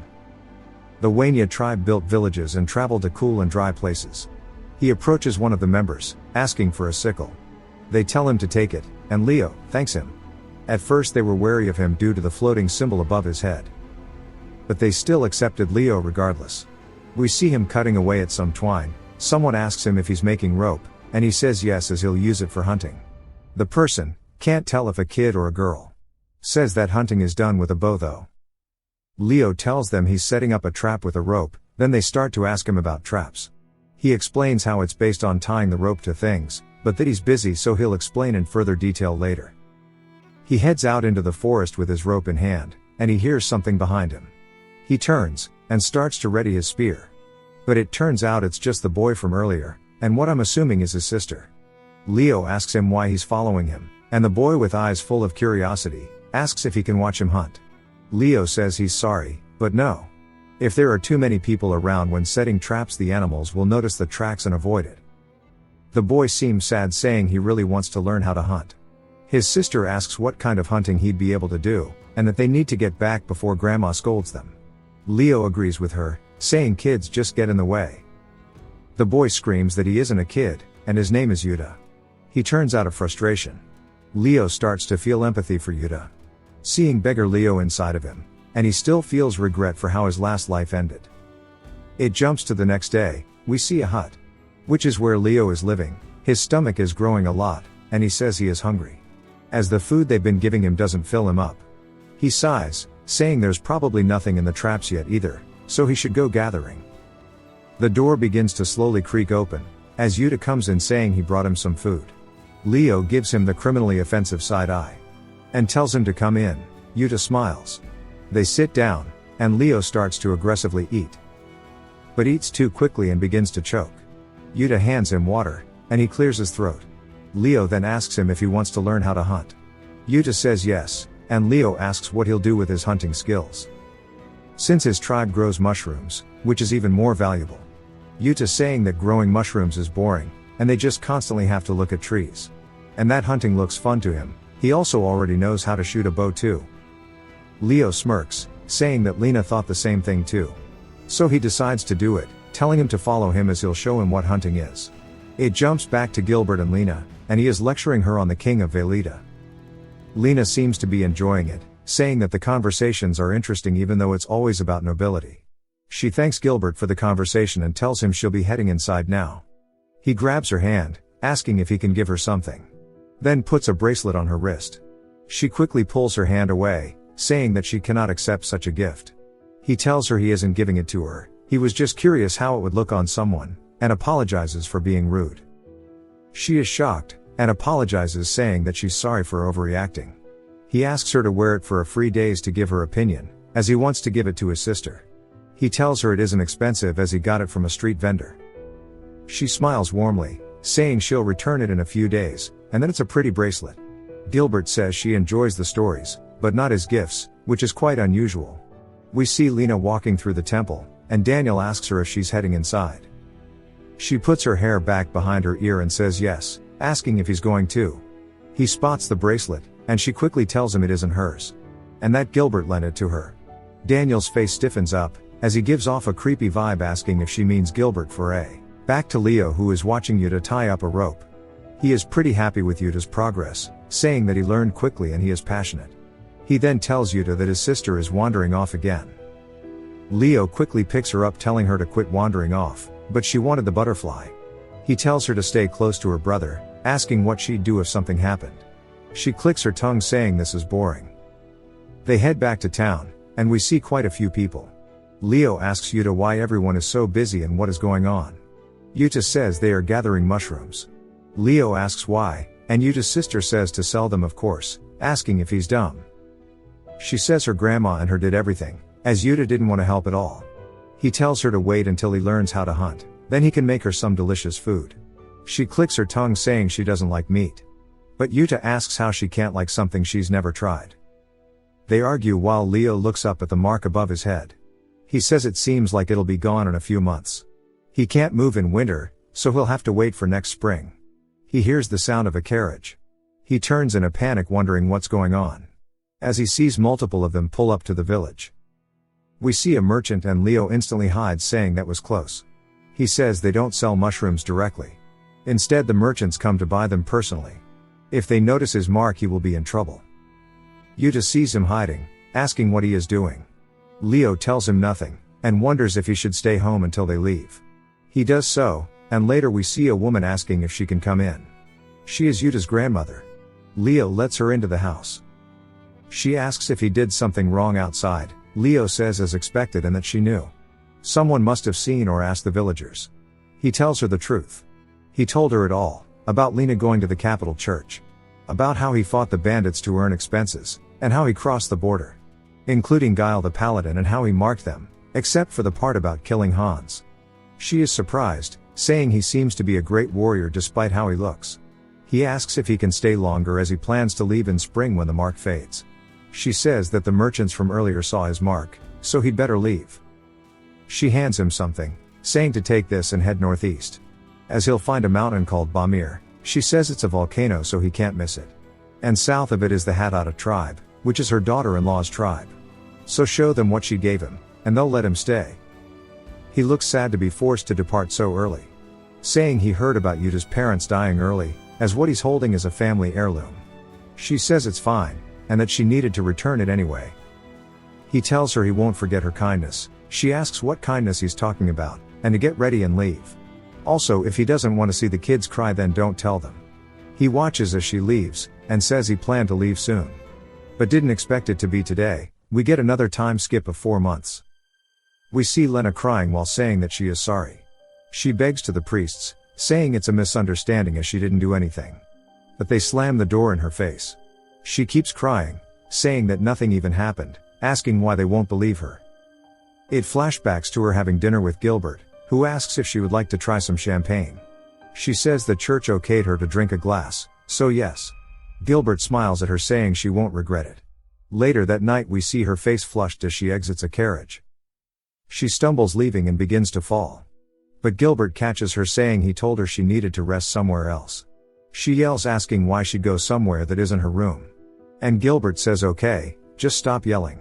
She starts to walk back and Gilbert puts his hand on her waist. She shoves him away, saying she can walk by herself. She sighs, saying all he does is pester her. Daniel approaches her, and asks her where she's been. She tells him with Gilbert, and he can tell that she is drunk, asking her to come with him. We see her at a table complaining about her head, then a priest asks if she's finally awake. She jolts up, and asks where she is. He tells her they are having a meeting about her misconduct. She asks if it's because she drank, but they told her she was allowed to. Another priest enters asking her to follow him. Her stomach starts to turn into knots, as she begins to feel hella uneasy. They tell her that there's testimony about her and Gilbert engaging in inappropriate behavior. She asks what they mean. The priest tells her last night someone saw her hugging him in the park. She says that isn't true, as she isn't that close to him. He says that a trainee testified that she was hugging him, and almost kissed him. She shouts asking what he is talking about. He continues, saying that it's also said that he gave her a bracelet as a gift. Asking if it's true. She says no, it's for his sister, not for her. The man asks if it's really for his sister. She says yes. He says regardless she was hugging him, right? She does her best to try and explain that isn't what happened, as they aren't in any form of a relationship. The priest tells her that Gilbert admitted to it already. Her face changes to disbelief upon hearing of this. Yet another time skip of around 2 months, we see Leo arriving in Lutetia.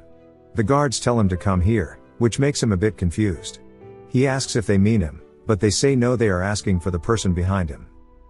Leo says that makes more sense, as nobody should recognize him. Especially now that he doesn't have the mark overhead anymore. He heads to a tavern and the receptionist gives him his change, telling him where his room is. He sighs, saying he's come as a complete wreck, and that Lena probably won't like this. He overhears some customers talking about the war is coming to an end, with the Aston Kingdom retreating. And how the Swordmaster of the Veleta Kingdom did something huge, but it's not specified what. Leo says in the beggar scenario Aston was also defeated. But that he can't help but shake this feeling that something is amiss. The Kingdom of Aston obviously had the upper hand in the battlefield, but that they also have a Swordmaster just like the Veleta Kingdom. It wasn't a war that was set to end in a year, so he needs to find out what really happened. He says he has plenty of time to think about it, and wonders how he should surprise Lena when he meets her tomorrow. The next day we hear him yelling, asking why she was expelled. They tell him it was due to improper conduct. Leo says that makes no sense, she absolutely wouldn't do that. He asks if he heard him correctly, and enunciates each letter of her name. The priest says there's no mistake, and Leo asks if there's possibly another Lena. But he quickly shuts it down. Leo walks back out to the courtyard, and wonders how and why Lena got expelled. He says that he needs to find her first. They said she was expelled outside the castle gates, and she definitely doesn't have the money to return to Demos. He starts to think about what Lena would do, saying that she probably cried and ran, but to where? He heads to the nearby town. And heads to the bakery. He finds her inside kneading dough. And he runs over to her, hugging her tightly. The other workers see this, emotions start to swell inside her, and she hugs him back while crying. It jumps to after she's explained what happened to him. She says that she stayed in front of the gate all night, and that Ophelia felt sorry, saying she never imagined that Lena would be expelled like this. She wanted to head back to Demos village, so quickly sought work to save up for the trip. She starts to break down, saying that everyone must be thinking that she is becoming a priest, but she ruined it all. He tells her it isn't her fault, so don't worry. He guesses they'll need to stay here for a bit longer, as he is also broke as hell, and they need to find somewhere to stay first. He sold the dagger he brought from the village, and Lena also managed to advance in the bakery, renting a place for them. We see them head over to where she rented, and he describes how they could hear the sound of the neighbor's kid crying. And how it was full of mold and didn't get any sunlight. We see them walking down the street now, as they head out to work. He tells her to be careful, and she headed to the bakery. Now it's time for him to do what he can. We see a guy in an alley. Leo realizes what it's time for and smirks at the man. He puts his hand on his shoulder, asking what he's doing here, and what he wants. Leo brushes the man's hand away from him. He heads further inside and enters a building. Leo wonders if they are all thugs, saying that there aren't any big factions in Lutetia, but this is way too small. The man from earlier asks him if he wants to die. Leo gets annoyed that he grabbed onto him, and punches him in the face. The others inside start to laugh, asking if Dason really just got bodied. Leo pulls out a knife and goes to stab Dason, and the red-haired man yells, saying to quickly stop him. One of them charge at him from behind. Leo avoids his attack, and slices the man's throat, causing his blood to spray onto his face. Another thug realizes that Leo isn't just an ordinary guy. Leo with a menacing smile asks them who is next. Some people run away and the red-haired man asks where they are going. Leo asks him if he's the boss, saying his faction seems to be in shambles. Leo then puts the knife to his throat, asking why the factions here are so scattered, saying there's no way to do proper business. The man sighs, saying he must be a foreigner as their factions can't gather here because of the Crusaders. I think he's talking about the paladins like Guile. They often come to the alleys and turn it upside down, and if there are thugs they wipe them out after marking them. Which is why the thugs here tend to focus on smaller tasks. Leo moves to his next question, asking why the war ended so quickly. The man asks how he's meant to know, and Leo starts to twist his wrist to get the truth out of him. But the man says he really has no idea. Leo asks if he's telling the truth and he says yes. He tells Leo that's all he knows. Leo says whatever, and asks for some money. The guy hands him straight dookie and says this is all he got. Leo says this is pretty sad. The man tells him the business is small, and if he had to pay his workers the place would be shut down due to a lack of expenses. And the headquarters would kill him if that happened. Leo sighs, but says he understands. He heads to Lena's bakery to pick her up, and calls out to her. But stops, as he can see that her gaze is focused toward the temple. He calls out to her, and with a bit of a distant tone she says she's ready to go home. He shows her a dress he bought with the money he earned today. She says it's pretty, and then he says he's also changed his clothes asking if they look nice. Still in a distant tone, she says that they look nice. He starts to feel a bit sad seeing her in such a state, and tells her he got something else as he made a lot of money today. She asks him where he got all of this from and he tells her he earned it fairly, and she knows he's good at this. So he'll save up and buy them someplace nice. Her gaze shifts to that of what I think looks like distrust. He asks her why she's staring at him like that, then she points to the knife handle sticking out of his shirt. He quickly covers it up, telling her it isn't anything to worry about. But she can clearly tell that it's not something minor. He says she definitely knows, and wonders what to tell her. Before he can make any excuses, she reaches her hand out saying it's okay and not to push himself. As she's fine, she says it doesn't matter where he got it. But she doesn't want him to suffer because of her. She apologizes to him, and turns saying it's time to go back, and they head home. Sometime later we see Leo working away in the workshop. He says he was able to get a job as an assistant in a blacksmith workshop. We see him working, at the bellows, and he is deep in thought about something. And that is how nothing is changing for him. After work Lena always looks at the cathedral and he can't find any information about the prince. Sometimes there are rumors about him going to hunt. His boss asks if he knows his friend Hodson, saying that he said he saw the prince in the forest last time. Leo didn't know if it was a rumor and he can't check himself. Getting her to meet the prince seems impossible. Since it's a game he thought there'd be an event by now, but neither the prince or other nobles or legit anyone with money is coming to the outskirts. And meeting the prince accidentally isn't going to happen either.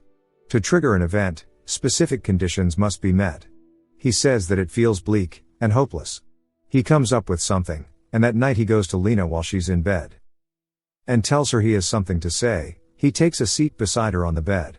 Then asks her to marry him. We can see that she wasn't expecting this, but that the look in his eyes is genuine. He tells her he'll save money and they can return back home, and he will work hard for them to have a wedding ceremony. She puts her hand on his cheek, and then pushes his head forward giving him a kiss. She tells him not to overthink it, and that she's okay. They can just find their happiness here. His heart starts to skip a beat, and he embraces her. Only to be met with a prompt saying congratulations. And it thanks him for playing the game. The golden light like usual appears, showing their portraits together. And she fades out in his arms, after being married at the bakery. Both of them working the same jobs. We learn that she gave birth to 2 children, and lived happily. But never returned to the village. And that Leo of course helped her raise their son and daughter. He's back as Minseo, saying he should have found a way to return back home before marrying her. But that he'd probably have to commit more crimes and leave Lena alone for long periods. Then he would have crossed the border with her after saving up. He starts to sigh out of frustration realizing that he's just coping hard as hell. He just expected future Leo to manage somehow. And that Lena also stopped them from returning, probably feeling like she would disappoint those back home. He wonders if he treated Kaya the way Lena treated him, what would have happened? He fails to clear it again.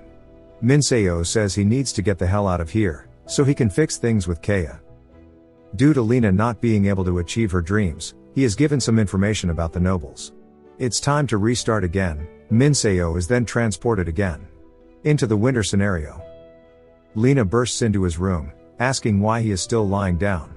She sits on the edge of his bed, asking why he's been so down lately. But he's just wondering how to make her a princess, He's been reading through the noble booklet he was given for a few days now. And found some general information, but not the secretive stuff. He says to summarize it, the ways to make her a princess are to make him fall in love with her, or to ascend to the throne, which would be for the beggar timeline. Or lastly, if he himself were to become the king. He says that she is definitely very beautiful, and if she meets the prince, she sees him sitting up, and starts to feel flustered, asking why he's looking at her like that. But he's thinking about how he could support her and the prince from behind. But he doesn't actually think he can part with her. After training and eating together every day, could he really keep his distance? Even if a war breaks out, he plans to stay by her side. Since if he stays away, she'd die to Katrina again. And as he becomes closer to the complete Leo, his feelings for her just grow and grow. He's not sure if he'll be able to see her married to a prince later. She gets too flustered by him staring at her, she storms off saying that she doesn't care anymore. She slams the door, and Leo is confused why she's doing that. Later we see them eating together, and he asks why she stormed off earlier. Her face gets flushed, and she asks what? She asks if he's crazy, saying that her mother is in the kitchen. And that she'll be of age in a few days, so why bother? Leo asks her what she's talking about. She says to stop acting clueless, and explains how even though they are betrothed to each other, it's not like she doesn't want to do it. But there's an order to things. He smiles, saying Lena is so cute. He starts to laugh, and she gets upset. He tells her it isn't like that. We can see the atmosphere is very light and wholesome.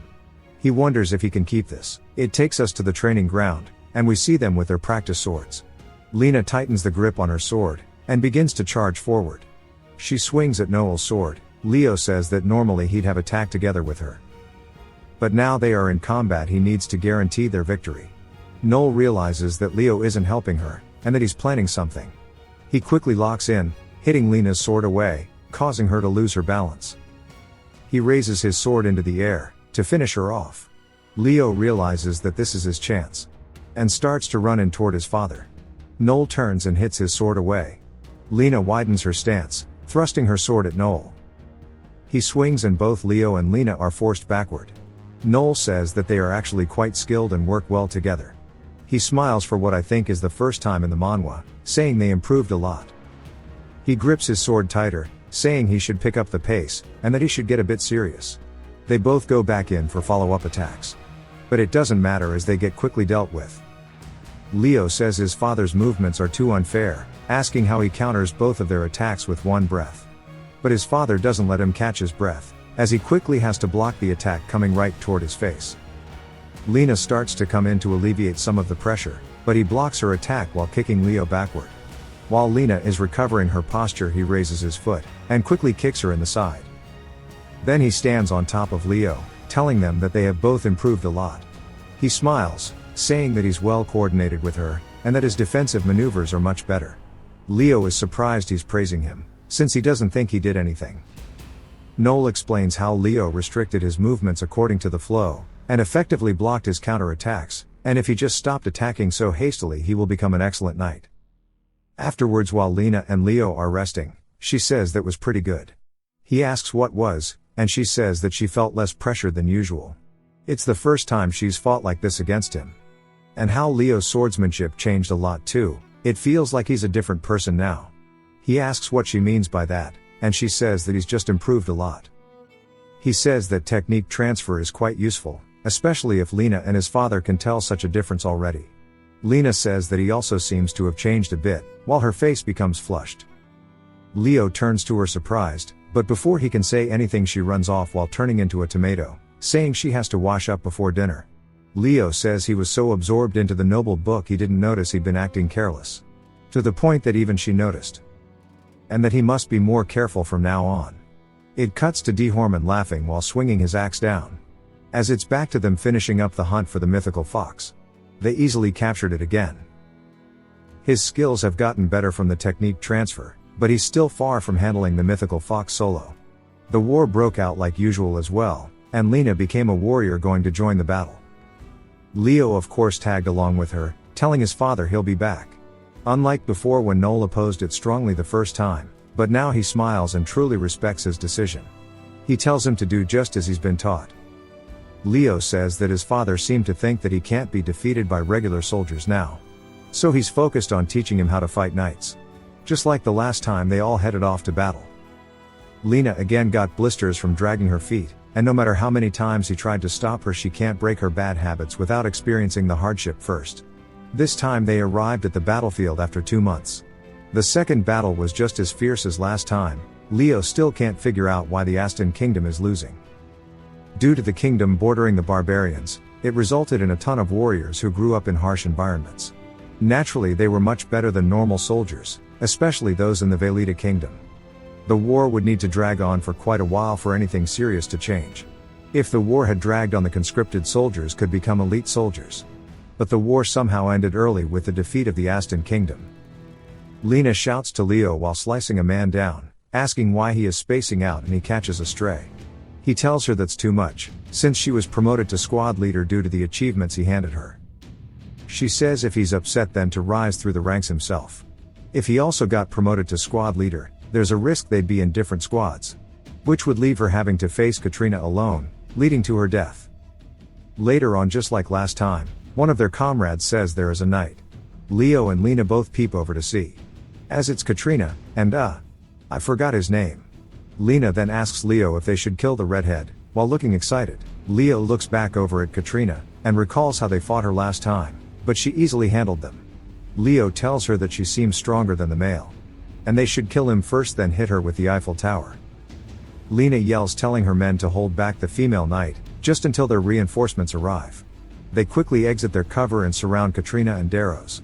Katrina makes an annoyed sigh, saying they are surrounded. Daros spots Lena and Leo, asking if they are his opponents this time. As planned, they both fought Daros again, and luckily his fighting power didn't increase from last time. Daros gets caught off guard, and again wonders who Len and Leo are. Their reinforcements arrive like last time. Lena used her authority as squad leader to send them to fight Katrina. And they both killed Daros again by piercing his chest using the combined attack skill. As he falls limp, his sword falls to the floor. Katrina is gassed out, and stands over the bodies of the reinforcements, saying that it's impressive just 2 of them managed to kill Daros. Leo and Lena feel nervous, and he says that she is as fierce as ever. Last time Lena was smart with how she fought, but ultimately won due to luck. He wonders what to do this time, but this time it should be different since they have combined attacks. Katrina also doesn't seem to be in as good of a condition since she had to deal with more people. She pulls her sword out of the ground, and Leo says their reinforcements should be on the way again. But Katrina doesn't miss the chance, dashing and trying to catch them off guard. Leo blocks her attack. But she quickly pivots and attacks in the other direction towards Lena. She manages to block it. Katrina says she's wide open now, and rapidly attacks Lena, realizing she's the weaker of the 2. Lena does her best, but falls to her knees exhausted from the relentless attacks. While she goes to finish Lena, Leo says now is his chance and jumps at her from the back. She narrowly avoids his attack, as it grazes her face. She counterattacks, but he blocks it. She leaps backward to create distance. Katrina then says that they work well together. As soon as one has an opening, the other is there to defend them. Leo shouts Lena's name, and she understands the assignment, and begins to charge at Katrina. She blocks her attack, while Leo takes the chance to give her backshots. But she starts to parry both of their attacks. Katrina finally falls to her knees, and is gassed out, asking if this is as far as she can go. But she keeps her stance. Due to the one night achievement, it looks like they'll be able to beat her without Lena suffering any major injuries. Katrina stands back up, saying she has to take this risk. Katrina thinks about her husband, and apologizes, saying she won't be able to make it home tonight. She charges past Leo, saying if she's going to die anyway. Lena takes a step backward, as she braces for Katrina's pounce. She manages to block it, and Katrina's eyes are full of determination as she says she'll take one of them with her. The attack sends Lena to the floor, but she still manages to block it. Katrina raises her sword up for an all-out attack, and Leo quickly runs in trying to stop her. He manages to get in front of her, and stabs her in the chest. Katrina grits her teeth, and follows through with her slash, cutting Leo's chest wide open. Lena sees this and screams with fear in her voice. Lena quickly stands up and runs over toward Katrina and kicks her in the stomach. She gets knocked backward. Leo sits up, saying that the wound isn't that deep. Katrina stands up, and pulls the sword out of her chest. What a badass. She stares at Lena, and says come get it if the price is right. Lena clicks her tongue, But Leo tells Katrina to wait. He tells her they should stop this. Katrina asks what he means. He tells her if they keep fighting she will die. She says that she knows, but she'll take one person down with her. He tells her he knows, so they won't pursue her. Her eyes filled with anger, glare at him, asking if he's telling her to run away. Leo says that he is telling her to let them go. Lena asks what he's doing, but he tells her that one of them will die at this rate. She looks down with conflicting emotions. Katrina sees their struggle and wonders if they are lovers. She recalls her husband trying to get her to take some stuff with her, and she tells him that knights are given potions. He tells her to promise him that she will come back to him alive. She closes her eyes, and against her better judgment tells them she will leave. She reaches for Darrow's sword, saying she'll take it with her at least. She tells them this favor, but doesn't finish the thought and walks away. Leo says he understood for the most part, and he is glad that it's over as a message appears for him sparing her. We see Lena bandaging him and he tells her that it isn't her fault. She says it's not like they could have won anyway, and if she wasn't exhausted already they'd have been killed. But she smiles, saying on the bright side they killed one of them. Leo smiles seeing her cheerful, saying her arms are both fine this time. Back at the award scenario again, this time both of them are on the stage. As they are being praised for beating a knight. Arnold asks if it's true, Leo says yes. Arnold asks where he learned his swordsmanship, to which Leo tells him he learned it from his father. He explains how his father was a knight in the First Order of Knights, but now he's retired. He says that he sees, and asks if his goal is to become a knight. Lena says of course. He acknowledges this being Lena's first time meeting the prince, but how this isn't a place for them to get close. Arnold says he will appoint them as junior knights and with more achievements they can become full-fledged knights. He tells him he is praying for his success. They both thank him. As Arnold goes to leave he glances back at Leo, and says that he seems to be trustworthy. He wants him to become a knight by his side. Lena, full of joy, says they are now junior knights, and she thought it would take 10 years. She laughs, and Leo says that the prince is more interested in him than her, due to his achievements. They just became junior knights so easily, and come to think of it, the prince made him an honorary knight right away the other time. Leo is a bit frustrated saying they need to survive the war, but doesn't know how to make her a princess. It cuts to 10 days later and Leo says that his wounds hurt a bit, but he is almost healed fully. Lena bursts into his tent asking if he wants to have a match. He laughs saying sure, it's been a while since they practiced. We see her getting into a stance saying to get ready, and she'll show him how strong she's become. He asks if she just wanted to brag about her promotion. And she asks if he's ready. She quickly begins to dash in saying it's time to go. They collide swords, which knocks Leo back a bit, and he looks down saying damn. Lena rushes in for a follow-up, saying it isn't over yet. He blocks her attack, but she is relentless and goes for another follow-up, but stops shy of his throat showing he's lost. He is completely surprised, saying she's gotten so damn good. She smiles full of pride, and laughs saying not bad, huh? He realizes that the technique she just used was none other than Katrina's. She tells him that she was imitating her, and it suits her quite well. She says now she understands why his swordsmanship style changed. And the more she thinks about it, the more she can feel something sinister behind Uncle Noel's swordsmanship. He couldn't trust anyone in the war, and was often backstabbed, so his style is heavily adaptable. Even when her arm was severed, Lena didn't flinch last time. She rushed directly at Katrina, and it was probably thanks to that she was able to charge Katrina so fast. She says maybe sinister is too much, and how her new style involves a lot of feints which is quite hard on her body. Leo says that's amazing, and he wants another match, as he didn't get to watch it properly earlier. She smiles, and says okay. He tried several times, but lost them all as her skill is much better than his now. We see them attending a meeting. Leo says it's his first time attending one, and Lena says it's her first time attending one for knights. Then she says there's a swordmaster and we're introduced to the Aston swordmaster. Alphen Abbasid. Alphen sits down, saying they should get started now. Leo is shocked saying he finally gets to meet the strongest man on the continent, and needs to meet 2 more for the achievement. They start to go over the major battle areas. Alphen sighs while they are talking and says that he will defend the rear. The other knights are surprised by this, and Alphen stands up saying he refuses to leave His Highness's side. And he will protect Arnold. One of them tells him to hold on, saying that the swordmaster from Belita hasn't even arrived yet, so if he attacks the enemy camp then it'd be bad. Alfin says just because there aren't any flags raised at the enemy camp it doesn't mean the swordmaster isn't there. So he will stay behind. He goes to leave, and the man stands up shouting at him. Alfin releases some killing intent, telling him he has no right to interfere with his choices. The man apologizes and Lena and Leo are speechless. Alfin leaves, and what I'm assuming is the general smacks the table saying that he didn't even show up at the military parade. Yet thinks he is high and mighty. He sighs out of frustration but admits he got too emotional. He starts to explain to the others the game plan, and Leo asks Lena what's wrong. She says that Uncle Noel said that Alfin was a belligerent person, and how Leo used to boast about being Alfin's junior. He guesses she heard this before he started the scenario. The Noble Society book appears, and he begins to read through the pages looking for what she's talking about. He says it's good the swordmaster is a baron, so he can get info out of the book. Lena sees him staring off at space, and Leo suddenly snaps back to reality saying he remembers that he is from a tribal background. Lena says that's right, and that's why she heard he loves to fight on the front lines, but now he wants to fight on the rear. Leo says it must be solely due to Prince Arnold. But now he has some form of an idea as to how the Aston Kingdom got helplessly bodied. The battalion leader laid siege to one of the villages, and ordered Lena's platoon to occupy it. We see a girl casting a spell while a green aura floats around her. One of Lena's men asks why they need a mage to occupy the village. She says she has no idea, but to follow the mage's lead. The mage hits the floor saying it's no use, and asks Lena to prepare to extinguish the fire.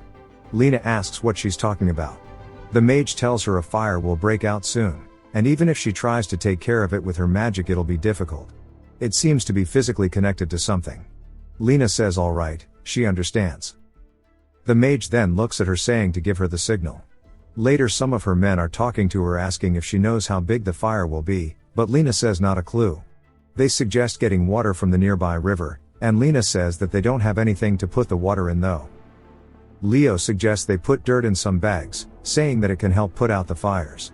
She says that's a great idea. Later as the sun begins to set, Lena tells the mage she is ready to go. The mage says to hold on, and puts her finger out as the tip begins to glow. She says that this is good now, they just need to put the fire out, and she dealt with the other traps, there's nobody around either. Lena says alright, and just like that the village is set ablaze. Lena is telling her troops to keep gathering more soil. Leo is doing his best to fight the fire, well their whole platoon is. But the fire got hands, so it took quite a bit of time before they put it all out. Lena wipes away her sweat, saying it looks like the villagers have all evacuated since they managed to avoid danger. Leo wonders what would have happened if this occurred in Demo's village. Which makes him understand he has to become stronger. If they occupy the nearby Treedome fortress the front line should stabilize too, as the village was used as a supply base for the fortress. The soldiers who occupied the city and the fortress gradually moved into the village, acting like they owned it. But it led to the village being populated. He and Lena began to live in a small house. Lena asks if he wants to have a match. But he tells her nah, he has no confidence in winning. He sighs saying they are stronger when they fight together, so why not? A king if he is losing on purpose, he says nope. But he can't explain they are better together solely due to the combined attack. She says that she should be able to beat Katrina if they fought again. He asks if she means by herself, but she smiles saying with the two of them together of course. He says he's not sure they are there yet. She laughs saying she thinks they are. She glances over at him and begins to blush, and he sees this. Asking if she has something to say, she is surprised asking how he knew. She stands up, turning beet red, and he says to go ahead and spit it out. Full of joy, she tells him they should get married when they return. He is caught off guard. And she says that her dream is to become a knight with him and get married, so she's been delaying it intentionally. And she apologizes for doing so. He is completely surprised by her bringing up marriage. She asks what he's so surprised about, and he looks down at the floor. Then says it would be difficult to become a knight after becoming a mother. She says she can stay as a junior knight. And it might be possible to become a knight, but even if it isn't she can still aim to become a junior knight after marriage. So when they get back they should see it through and have their marriage. Leo is speechless, and she asks him why he isn't saying anything. He says he's so happy he's at a loss for words. She asks what he wants to say, and his eyes look conflicted with emotions. But love manages to win as he tells her they can get married. She smiles while still blushing, then sits behind him and scoots close saying it's hot in here. And they are engaged so she's happy. She glances over at him with a look, I'm sure we all know what it means. She awkwardly closes her eyes and perks her lips up for a kiss, and Leo chuckles a bit at how innocent she is. But of course, grabs her by the back of the head, kissing her. The next morning in the village, Leo rises out of bed saying that this scenario is cooked. It's not like he dislikes her confession, rather he is hella happy about it. But because they joined the war effort, it's impossible to make her a princess. Anytime they go to war, they are forced to fight Katrina. It's an unavoidable event, which forces them to win to live. So you have to kill one of the knights, and then if you aren't heavily injured you can meet the prince. At that time the prince's goodwill has the opposite effect, as he helps them become knights, but when this happens Lena decides to confess to him since it's her dream. And the only way to make her a princess is to break off their engagement somehow. His face ridden with guilt. He says he can't do that to her, when she gives off such golden retriever energy. The war event must be avoided at all cost, at least this much is clear to him. So for that to happen he has to kill the mythical fox. But that shit is just way too strong, so he thinks about running away with Lena. But wonders what he would even tell her. He says it's like the priest-Lena scenario, there is no excuse to just take her on a journey. But he sighs, asking how he can turn someone like her into a princess when she is so animal-like. We see her moving due to her dream, and he says that Lena hasn't done anything wrong. And the person who made this game is such a cuck. The Velita Kingdom's army suffered major setbacks on the front lines. And decides that crossing the river while its current is strong, would be a bad idea. They start laying siege to from across the river. The city was well prepared for the attacks, but the walls were slowly withering away to the point any siege weapon could pierce them. It goes to Lena asking Leo if they have to keep waiting, and he says it'll be a while. She says that it's frustrating, asking why they don't just have their mages defend against the magic. Leo tells her that it will take some time. As no matter how good sieges are in this world, there will be mages defending the castle. Which means attacking it is extremely hard. He learned all of this from his noble book. To use magic they need a path that mana can pass through, which is known as the mana road. Lena asks why they can't just make it impossible to create a mana road. Leo says if they create one that interferes with their opponents they can get mixed up, leading to an interference. It's a phenomenon that causes an explosion due to the mana colliding. Lena asks what they should do then. He says they need to create a barrier that takes care of all the mana roads, and since it's been around a month it should be time. She is surprised by how smart he is, and pats his head, saying when he taught her about manners she thought he was really cool, and she's so proud of her future husband. He thinks if she knew the truth she definitely wouldn't be impressed. Her eyes look sharp, as she says they need to stay on guard. Leo asks why they can't take it easy. She scolds him, saying there's nothing better than staying on max alert, and she cannot tolerate such a lax attitude as a platoon leader. He sarcastically says, yes, as she wishes. She goes to scold him for teasing her, but chills instantly run down his spine as he feels something, and then we see him blocking a surprise attack that came from literally nowhere. Leo starts to see a bright light, asking what the hell this is. Another one begins to fly in toward them and Lena shouts. They both put their swords up, to block it. But it's too powerful, and knocks them both to the floor. They both start to recoil from the attack, and a window appears. Leo opens his eyes to look at it, as he has now met two of the three swords masters. He shouts and turns to tell Lena what's going on. She raises her hand while clenching a red orb. Then throws it down to the floor like a pauper. We hear a man asking if that was truly a knight, saying that no matter how he looks at it he is definitely not a knight. His ass chin isn't close to father's from surviving the apocalypse. His subordinate asks what he should do, and the swordmaster says they have to fall back. He tells them to clear the area and regroup here. They leap off, and he tells them that they seem quite young, it's unlucky they ran into him here. Leo doesn't let him finish speaking, and raises his sword asking if he is Herman Forte. The man asks what's the deal with that, asking why he would even want to call his enemy by his name. Leo, clearly reeling from the previous attack, asks why he isn't defending his town. Leo begins to wonder if he is destined to die here.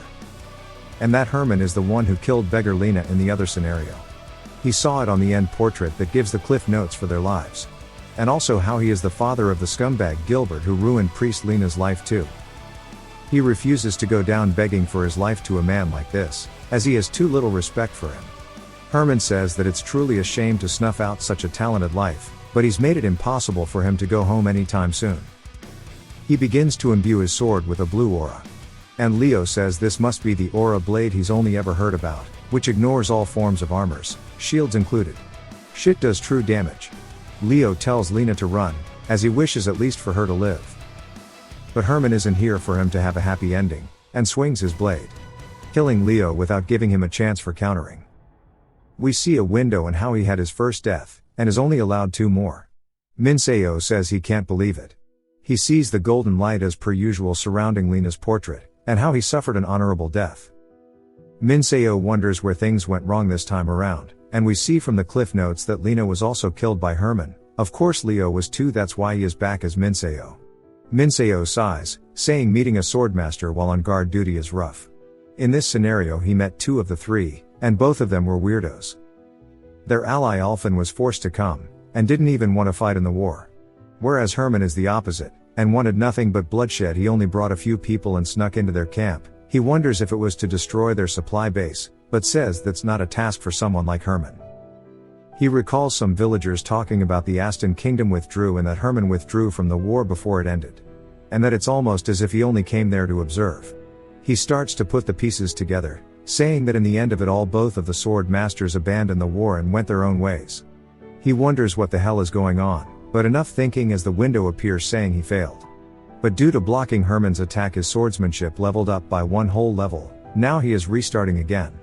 Minseo says this is rigged. He wakes up in the slums, and he screams Lena's name while hugging her. The window appears, reminding him that the speed in which he assimilates with Leo has decreased. Leo says it makes sense, there's a penalty for death. Lena asks if he's okay, and he sees how thin and weak she is. Then tells her they should go eat. She asks where, and of course they head back to Chicken Bro's stand. She begins to drool from the food. And asks if it's okay to eat this. He tells her of course it is. She starts pigging out, and he tells her to take her time and not to choke. His eyes look full of regret for how her last life turned out, as he tells her he will make sure she lives a good life, and last time he left her alone too much. He starts to think about it, and starts to recap all of the abilities he's gotten so far from his past lives. And says with love making and noble society, he could probably seduce a noblewoman and get more information out of her. But it makes him sick to think about. And since there are no mountains, so hunting isn't even possible here. So he is forced to rely on swordsmanship. Lena asks why he isn't eating, and he tells her he ate enough already. He tells her not to worry as they have somewhere else to go. She asks if he means home, but he pats her head and tells her it's somewhere else. We see Cassia inside of her shoe store, and Leo says he can't think of a better option than to live here. And if he becomes a thug it's better to hide her here again. But she can't be trusted. Cassia tells him to stop loitering and to enter, and even steps out to look at them both. Lena is surprised, and afterwards they go inside. Cassia asks if they've met somewhere before. Leo confidently tells her no, and she asks if that's truly the case. He asks if they can stay for a bit, and he can pay. She is surprised. He says even if he's mad at her, he needs somewhere to stay. He starts to recall her relationship to Ober and his Lano family, and how the family also works as an information broker. So with his book, and with Lena's beauty it's obvious he and Lena are royalty of the Uriel family. And that the Prince Conrad expelled them. If they can get rid of Eric de Uriel, Lena will instantly become a princess. As they will ascend to the throne. To achieve this, he has to use Cassia and join the Lano family. He puts his money on the counter, and she says that there's a spare room and bed anyways. He says he'll be taking this one. She asks for them to introduce themselves, and Leo introduces both himself and his sister. She says it's nice to meet them, and tells them to go wash up. She tells them there's water in the room that they can use. Leo says he understands, and tells Lena they should go. Cassia starts to battle with her internal feelings, as she is falling for Leo. Due to his favorability with her, Cassia asks Leo if he knows Obert. Leo tells her he heard about him from the beggars. She says that makes sense, as he used to be a beggar too.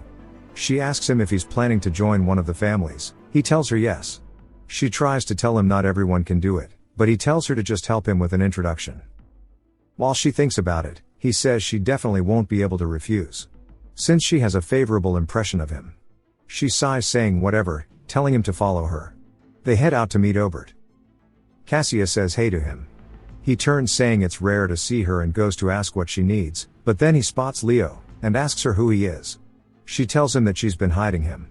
He tells her he's surprisingly big for her son, then asks if he's her boyfriend.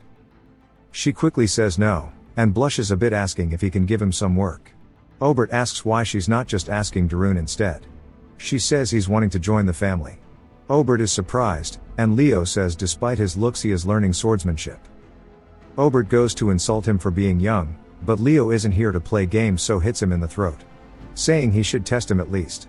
They head further into the alley, and Obert asks him what kind of weapon he wants. Leo tells him he wants a two-handed sword. Obert tells him that's quite a weird choice, and hands him a weapon. It's just a one-handed sword. Obert says there are no two-handed ones, so this will have to do. Obert pulls out a club, and gets serious, saying to come at him. He raises his hand into the air, and Leo goes to retaliate, both of them striking towards one another. And we see something land on the ground behind Obert. He is shocked to see that his club just got cut in half, so is Cassia. Leo goes to sheath his sword, saying that was free as hell. And he wonders if this is how it was when Herman killed him. The Lano family quickly accepted Leo, and Cassia went along with his lie to them to protect both his and Lena's identities. The family executives rushed over after hearing Obert's story. They just saw it plainly as a brother trying to protect his beautiful sister, and they didn't look like spies from another family either. Even though their suspicions were gone, they still needed the test to be done. We see him approaching a group on the street, as it's a test to prove their willingness to dirty their hands. One of the men turns around, and Leo quickly jumps in, slicing his and his friend's throat. To prove to the Lano family he is committed. We even see Obert praising him to an older man. The next day at an estate, we see Obert telling Leo the boss will be here soon, so greet him properly. Inside of the office, Leo says he didn't expect to meet the boss. The door opens as a man says he must be Leo. When he enters the room, we see that he gets an achievement for meeting the family's boss. Leo bows to greet him, and he stretches his hand out to him. He tells him that if he becomes part of their family and does his best, they'll do their best in return for he and his sister. Leo tells him that he's honored and shakes his hand. We see a really fancy room, and Leo tells her it's her room, so to use it as she likes. She asks where he'll stay, and he says that he'll be in the room next door. She seems a bit sad, asking if they can't share a room.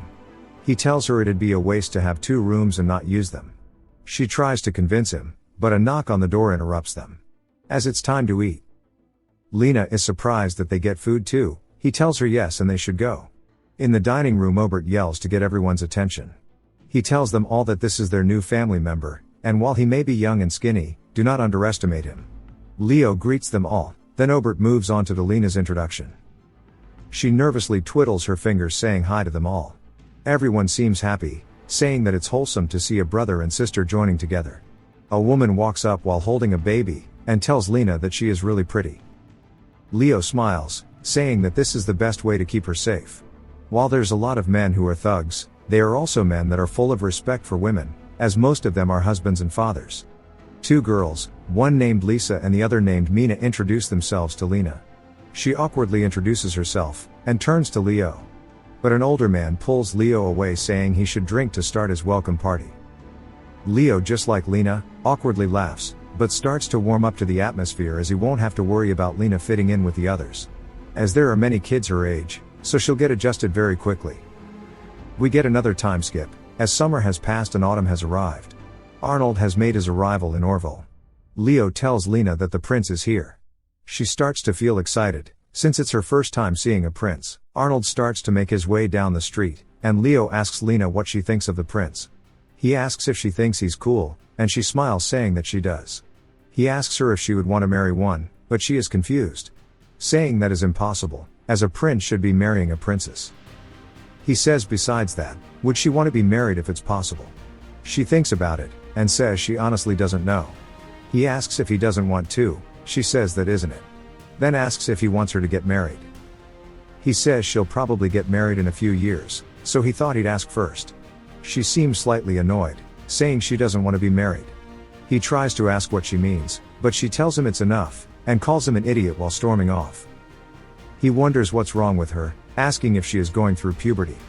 Just like the other loops, Arnold is humiliated by Chloe and Gilbert, making him return to Aston. And the clouds of war began to spread over Orville. The prices of iron and weapons skyrocketed again. And as a result, the Corolla and Bergia families fought again, this time. While the Lono family sat on the sidelines. They continued their normal trade, while accepting small-time assassination requests.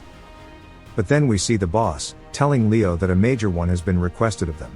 As it's a request to kill a noble, A shiver is sent down Leo's spine. And he says that would be bad for them to do. The boss agrees, saying it would indeed be the end for the family. But quickly explains how this is different, as the client is the target's father. The letter is left by a representative of Marquis Station, and that if needed they will set up a meeting with the Marquis himself. Leo is surprised by this, and the boss tells him that he will be the one doing the meeting. Leo says he understands, but asks why they received such a sudden request. The boss says that the princess caused another incident. And that at a party a few days ago, the Marquis's son Torton and Princess Chloe disappeared after fooling around at the venue. And the next morning she returned to the palace. The king didn't punish her, and even accepted it. The boss asks Leo if he's aware of the current political situation. Leo says yes, and the royalist faction and the swordmaster faction are in a conflict, and the swordmaster faction is dominating currently. The boss says he's right, and the leader of the royalist is Marquis. He lights up a cigar, saying that the princess indirectly messed with both factions. And the fact the king is okay with it, means he's probably ordered her to do it. Leo is surprised, wondering why he didn't see it sooner. Leo starts to think about how Chloe is rumored to be well behaved and graceful. So it's hard to believe she'd do any of it on her own accord. Leo asks why the king would order such a thing. The boss sighs, saying he has no idea, the king has never involved himself in politics. And it's strange how the Marquis has asked for his own son to be killed. Clearly he is trying to resolve the problem caused by the king while avoiding conflict with the swordmaster faction. The reason the swordmaster sent his son to the church is also different. So maybe the Marquis is suspicious of the king. So that's why Leo will be meeting the Marquis to find out what he's up to. Leo says he understands, but why does he have to be the one? The boss laughs, saying it's because he is young and trustworthy, so maybe they'll be inclined to talk to someone young that they think they can trust. Leo wonders if it's due to the achievement that the boss trusts in him so much. He says he was planning to let Leo hand it regardless as he's the most skilled. So it'll be up to him from start to finish. Leo starts to feel both excitement and nervousness as he is about to meet a noble that is at the center of the kingdom's political world. It cuts to an unspecified amount of time. We see him before a noble door, as a maid tells her master a guest has arrived. We hear the voice inside saying to let him in, and Leo is low-key dripped the hell out. Leo still has a look of nervousness on his face, as he is finally face to face with none other than the Marquis himself. The Marquis tells him to bow, and Leo watches as a woman leaves his room. Then does exactly as the Marquis has asked. The Marquis is clearly surprised, and then apologizes, saying he thought that Leo was just a thug. He stands up and pays his formal respects to him. Later, while they are sitting at a table, the Marquis says he wants to avoid the storm, but he's worried as the crew seems reckless. And as the captain, all he can do is keep the ship from sinking. He's speaking like this in case anyone is listening. Leo says he's right, but it'd be a problem if he lost his first mate. Speaking about his son Torton, as it seems that his son rejected his proposal, and might be lovesick with the princess. The Marquis says there's no other way. And with a cruel smile unfitting for a father, says that they'll need to borrow crew from the other ship. Leo shivers a bit, as he realizes the Marquis is talking about adopting another when his son is dead. Leo tells him that they need a capable crew member, but the other ships won't be happy to give theirs up. So he will need to find a crew member whose abilities aren't well known. The Marquis thinks about something, and says it'll be difficult because they need to see how they work. Leo says he's right in selecting someone is difficult, but he's been on a ship before and met someone. And now they spend time together like a real family. The Marquis sighs, saying there's nobody closer than family, and his best friend once broke a plate. Leo understands it means he must have caused problems before marriage, not a damn clue what this means. Leo only partially gets it, but says with the Marquis's help he can make Lena a princess. And he didn't think he'd find such a hidden event here from an assassination request. We see Leo walking down an alleyway, and he is really happy, saying that he was right to join the Lano family. A son with knight-level swordsmanship, and a daughter with beauty that could shake a kingdom. If he were to prove himself and show Lena that he will surely adopt them. He smiles, saying it'll be easier than if we were to get rid of the Conrad kingdom. Then he remembers that Lena told him to get snacks on his way back. He looks around to see the shops are closed, and says that nobody is even open anymore. He heads back to Obert, and goes to greet him. Obert waves to him, and we see Cassia beside him. Leo asks if they happen to have any snacks, as he promised to buy some for Lena but forgot. Obert starts digging through, saying to hold on.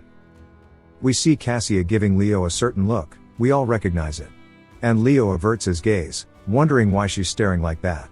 As while she may be falling for him, he can't stop thinking about how he choked the life out of them. Obert hands the snacks to Leo, and Leo says he'll make it up to him next time. Obert says it's fine as they are family. Leo smiles and says he'll see him tomorrow. Then he starts to head back. But he hears footsteps looming behind. Leo turns around to see that it's just Cassia following him. He wonders how long she's going to follow him, and sighs. But she of course is swooning, and says ever since they first met.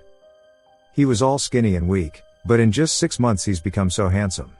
He approaches her, and thinks about how annoying she is. She reaches her hand out toward him, but he smacks it away. And shows her that he is full of disdain towards her. Before walking off, leaving her in the alley. She starts to feel nothing but sadness from this interaction, and begins to cry. I dislike how he's treating her. He returns back home, and is all cheerful. Lena smiles and is also really happy to see him. He hands her the snacks Obert gave him. Then comments on how she seems to be in a good mood, and asks if something happened. She tells him she hung out with Tian today. Leo asks who that is.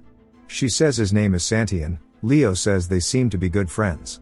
Santian is Joseph, the boss's grandson, and is 1 year younger than Lena. She is excited while talking about him, then looks around all flushed. Before telling Leo that Tian actually likes her. He starts to think about if that's a good idea, and she asks him what to do while covering her face. He says that things may get complicated later, while Tian isn't a bad guy, but it's not helping his plan. He gets deep in thought, and she asks him what's wrong, saying they aren't going out or anything. He just likes her, so she wants to get his opinion on it. He tells her it's only natural after all, as there's nobody who wouldn't fall for her. She starts to laugh, and hugs him, saying he keeps jumping to conclusions. Which is why he can't get a girlfriend. She says there's many people who like him, and asks if he knows who Mr. Swaran is. Leo says that he does. She asks if they are close, but he tells her they've barely even talked. She tells him that he works at the flower shop, and they should go there sometime. He asks why she wants flowers, but realizes there aren't any in her room either. She starts to think about how he is insensitive and low-key sped in the head. But that he's still nice enough to buy flowers for her, so he just needs to find a nice girl. She tells him she wants to pick her own ones out, and he says they can go tomorrow. The next day, the gates of the castle are open, and a horn is blown. To signify that the war has officially broken out. In response, the troops began to depart from Orville. Leo overhears the citizens seeing the soldiers off. And recalls how the Marquis told him to carry out his mission. Leo listens attentively. And the Marquis says since he's been going in and out of the palace every day it shouldn't be difficult. And that the assassination must be carried outside of the mansion. Leo says this might be troublesome. But the Marquis thinks he's a strange young man, and says that he wouldn't mind calling him his illegitimate child. He's a handsome thug, who happens to be well versed in the Empire's etiquette. If he were the father of such a strange boy who has such a unique aura he wouldn't mistreat him, even if he were an illegitimate child. Leo bows, saying that he will carry out the mission on the day the soldiers leave. The Marquis recognizes that he must be of a noble lineage, and perhaps either expelled or his house fell. We see a carriage pulling up. Leo starts to pull his sword out, saying he's finally come. As we see Torten inside of the carriage. As the carriage gets closer, we see Leo and someone else lying in wait. The older person starts to walk in the street. The carriage driver sees this, and screams, saying to move. He stops the carriage abruptly and asks if they are trying to die. Torten asks what's going on, and a woman says that an elderly woman suddenly came in front of the carriage. Leo takes the chance to quickly run up and leaps over one of the sides of the carriage. He gets to the other side, saying his target should be here. But when he tries to open the door, it doesn't budge. The carriage driver sees him, and then notices the sword in Leo's hand. Leo wonders if he should give up or not. But resolves himself, saying it is all or not. And stabs his sword through the side of the carriage. We hear someone grunting inside, and Leo quickly runs off, saying he stabbed someone, but isn't sure who it was.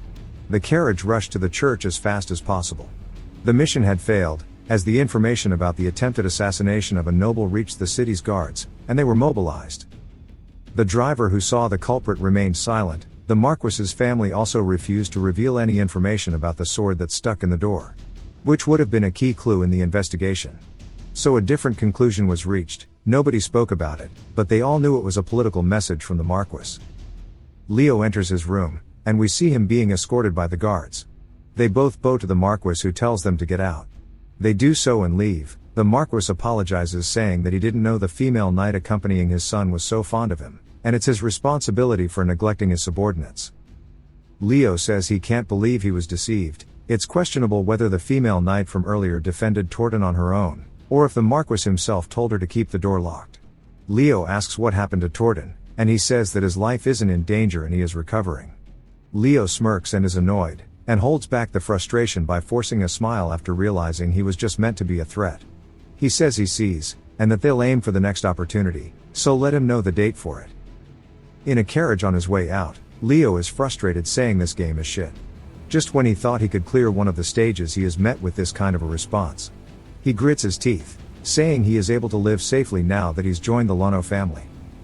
As without it he'd have been forced to steal, and probably would have died, or Lena would have drank ass water again and died. He says he needs to use the Marquis's power no matter what. He sighs, saying no matter how he thinks about it, it's impossible to get rid of the Prince of the Conrad Kingdom. As according to the info he's gotten so far about it from his Noble Society book, Lena and Leo are officially declared dead there. But the truth is, Eric de Uriel, a bastard son, pushed them both out of the palace, which solidified his place as the sole heir to the throne. He is backed by his maternal grandfather Duke Lepart Turtarn. And the Duke controls the power in the kingdom. And that the king has been bedridden and battling illness for over 10 years now. He's only alive due to priests constantly healing him, slowing his disease down. Due to this situation, it is believed that Eric's ascent to the throne is not far off. Leo is annoyed by all of this. And sighs again, saying that this is impossible. He arrives back home, and gets to his door asking if he should tell Lena about it all being a game. It might take time to explain, but she would surely believe him. But he makes a sad expression, saying that he can't do that to her, as it would reveal he isn't her real brother. He starts to think about Kea again. He says that he keeps trying to rely on her, but realizes how pathetic it is and he needs to stop. He recalls the words of childhood Lena, saying that she doesn't want him to push himself for her even while going through all of the stuff with the church. And when the winter Lena lost her arm, she still did her best to keep standing up. We hear Lena yelling for him, while sweating a ton.